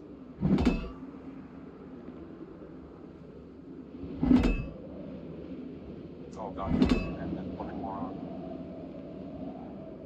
Yes, and the gold are the same. I too also sit around and just but the same point, right? The dumbest motherfuckers on the planet. Yeah. The content of the things that I say don't actually matter in this equation at all. My background doesn't matter. The level of forethought for the commentary doesn't matter. Hassan, there is no forethought. You're not press, Hassan. You may be depressed, but you are not press. You're not a journalist. You're not an intellectual. You are an unsophisticated, primitive, savage, inbred retard that basically takes the approach of bull in the china shop when it comes to politics. You make threats, and then if anything happens to you, including some innocent guy that just comes along and wants to mean one you in public, then you cry foul and you compare it to sexual assault of another streamer or swatting or anything. When Hassan, let me just say something. I do not hope that political violence befalls you or violence of any kind befalls you. What I hope for you is that you continue to be the lolcow that you are, that you get clowned on, that people make fun of you forever. That you continue to exist in a state where you think that you're this sophisticated, intellectual, you're this intellectual man of mystery that just goes across the globe and talks about politics, when in reality you're a lolcow and a laughingstock. However, and I would never encourage this, and I don't encourage this, if violence befell you, Hassan, or anyone on the internet, I'd say I don't encourage it, I don't agree with it, but I understand it. I wouldn't say that for hardly anyone else. But you, Hassan, I get it. Oh, I would get it. If somebody came up to you and uppercutted you, I would treat it the same way that I would treat watching Johnny Somali get knocked out in public. I'd say, wouldn't call for it, wouldn't do it, but damn is it satisfying to watch. And you know why? Because Hassan, you are somebody that has never really experienced the consequences of your violent, radical extremism. Hassan, you have pulled out a gun on stream and threatened people with it. Because you didn't like somebody's words. You didn't like their hyperbolic rhetoric, so you decided, well, I'm going to one-up you, and you pulled a gun out on stream. And then, here's the thing about Hassan that you have to understand. Hassan is such a flagrant fucking pussy. He couldn't stand behind what he did 10 toes down. He then tried to lie and said, guys, it wasn't a real gun. It was a toy gun. It was a prop gun. Which was a fucking lie. So this tough guy, Hassan, is going to pull out a gun on stream, going to dox somebody, threaten them, find out it's the wrong person, not apologize or anything. Do it again. He did it again immediately after. He doxed the wrong person, threatened the wrong person again. Didn't apologize, didn't do anything. And then when he got pushed back, he said, guys, the gun was fake. This is who Hassan Piker is. This is the guy that's sitting there trying to tell other people how to think and how to act, and what humor is acceptable or not. Hassan, you are a laughingstock. You are a lolcow. You have mad cow disease. Mad lolcow disease. Hassan, you are a joke. Let me clear that up. Nothing that Asmund could ever say would approach the best thing that you've said. In terms of the most safe and sanitized things that you've ever said, is still worse than the most egregious thing that Asmund has said. You are a different spectrum than Asmund. You, from my perspective, Hassan, you are worse than Nick Fuentes, by far. Nick Fuentes is far right, he says some stupid shit, but you are worse than him in every way. In every way, you are worse than Nick Fuentes. Because when Nick Fuentes says, guys, I like Stalin, well, everyone shits on him. But when you say, "Oh man, oh look at Mao's little red book. Look, I'm so excited. I'm gonna dress like Mao when I go to the Stream Wars." Not enough people roasted for that. Guys, talking about politics. It's the same thing that Charlie McChrystal quick menu I gave announced silence, but had multiple amount of race on this because for a lot of content creators, especially on fucking YouTube, but like I'm on here, it's clearly going down this path. Because I'm also a white supremacist chatter, the fuck do you mean? And not because I had no fucking clue that this is what he was going to be doing. You're right. You're right, chatter. I am the person who is responsible for his rise, you know? Dude. Please, for the love of Christ and all things holy, just fucking take a deep breath and really reconsider who your fucking enemies are. Oh my god. Guy who's been up my asshole every single fucking day. Like, endless amounts of vitriol from his fucking community every single day, and this dumb fuck still thinks, like, I'm responsible for creating this monster. At a certain point, you have to realize, like, you just don't have any fucking critical thinking skills whatsoever. Expect a Roshi I think today? I know, but the comment is like, that's a 55-month subscriber. It's not a fucking, I don't think you did, like, yeah, they're saying they want you to collab better. See, this is what I mean. This is also the secondary. This chatter comes in with the most cynical take of all time, okay? And then other chatter will go, that chatter was right, actually. He's working with a smear farm being lost. What is this? Church the your Hawks put on a smearing farm in public comprising of admin at their vanguard? Yeah. I know. I mean, that's crazy. Calls out Moist for staying silent on Asmon's bill and Omar remarks, but doing color. Oh god. So now, you mentioned this culturally, this culturally relevant thing that wasn't political. You did that, but you're not calling out Asmon for a political take. Shut the fuck up. Asmon dropping a whole thesis in frustration, like he's defending his dissertation on livestream drama. All this dude does is whine. He was also mentioned in the following story. Didn't win Hidden Gem, but at least I got to sniff the seat. I don't see Asmon fans doing this. Oh god. Who runs like the Hasanami updates? Fucking freak. Yeah, it's like, it's crazy the way these people operate. What Asmon said about Omar versus Colorgate in terms of popularity isn't close. Like, yeah, the Colorgate thing was extremely viral. Like, to call it viral is like even an understatement, even a word for it. It went international, and like in public and on the internet. Asmongold's take on Alien Omar is just a very small, very niche political statement that I happen to agree with. But it's a take that nobody wants to touch because nobody wants to get into the political drama of, Somalis stealing $1 billion. Less Critical's not going to touch that with a 10-foot pole. But shocking your dog and the memes around that, 100% he will. Like, but why bring up Charlie? Charlie didn't do anything. Hassan is so terrible, he's got me defending Voice Critical. But anyway, there's so many clips of these. Honestly, if I were to react to every one of the stupid things that Hassan says that gets clipped, I'd be doing a Hassan video every single day. This guy says so much stupid crap, so much indefensible garbage. And the thing that's sort of frustrating is Hassan does it so much that there's this effect where, like, oh, are you talking about Hassan again? Yes. Because every day is a new depth of depravity, degeneracy, stupidity, and narcissism from this guy. I'm just here to document it. I'm here to show you who and what this guy is. Anyway, that'll do it, ladies and gentlemen. I want to thank you for watching. I want to thank you for supporting the channel, and I'll see you next time.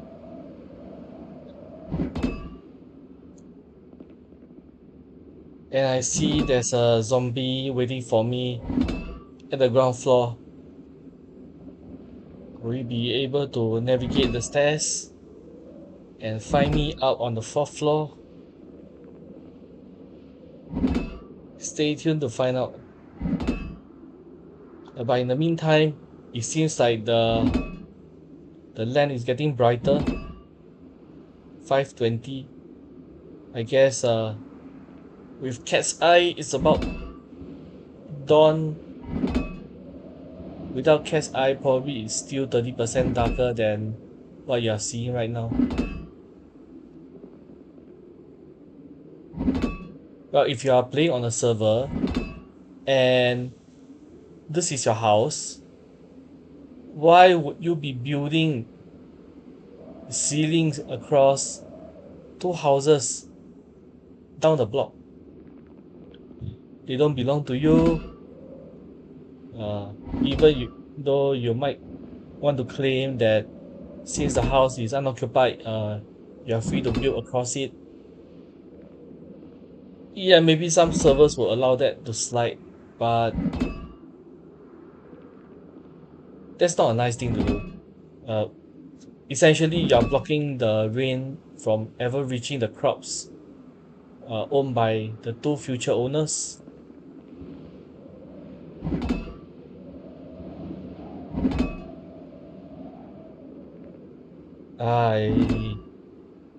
Wait, it's not just one zombie, it's two zombies.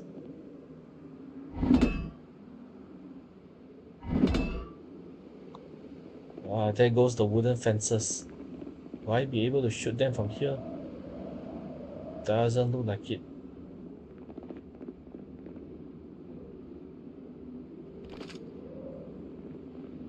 Shoot. Shoot. No, am I out of range?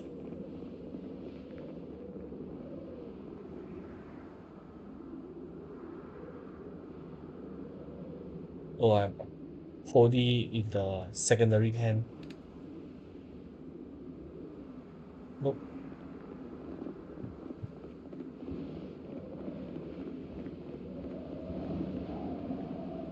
Let's see if I can hit them from any angle over here. Nope. Not in the line of sight.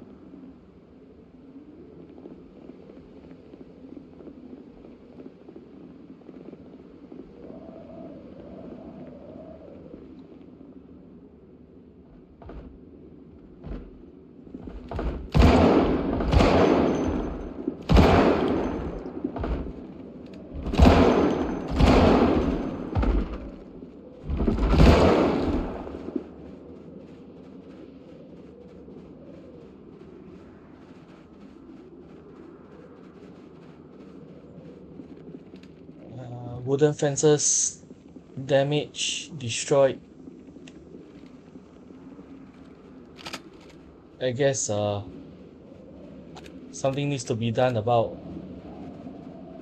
the wooden fences over there.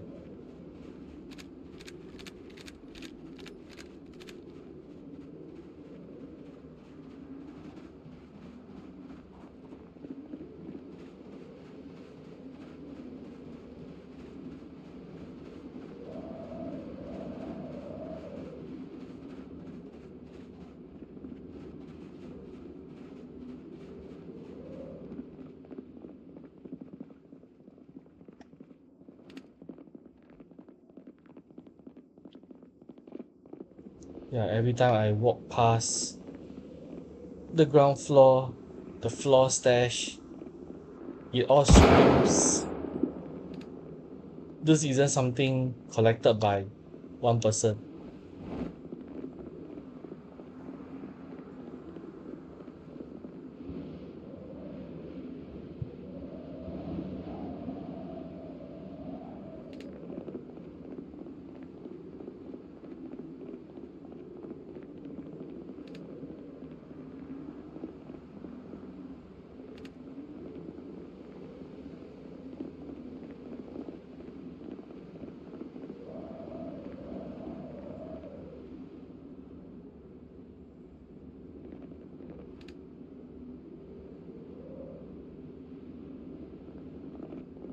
Sun's coming up, and I probably need another 1 more hour to remove the fourth floor wood tiles from this house. I guess this will have to be the start of the next stream.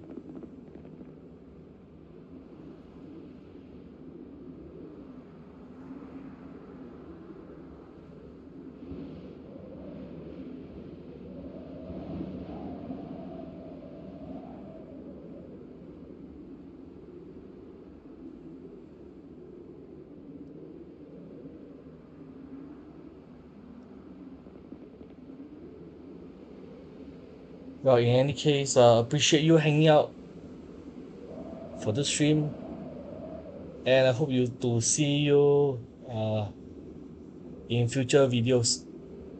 Subscribe, click the notification button to be informed of future content. And if you are interested in following what I've done for Rosewood, feel free to check out my earlier live streams. If not, see me around Singapore one way or another. Hope you found this stream to be satisfactory. And bye.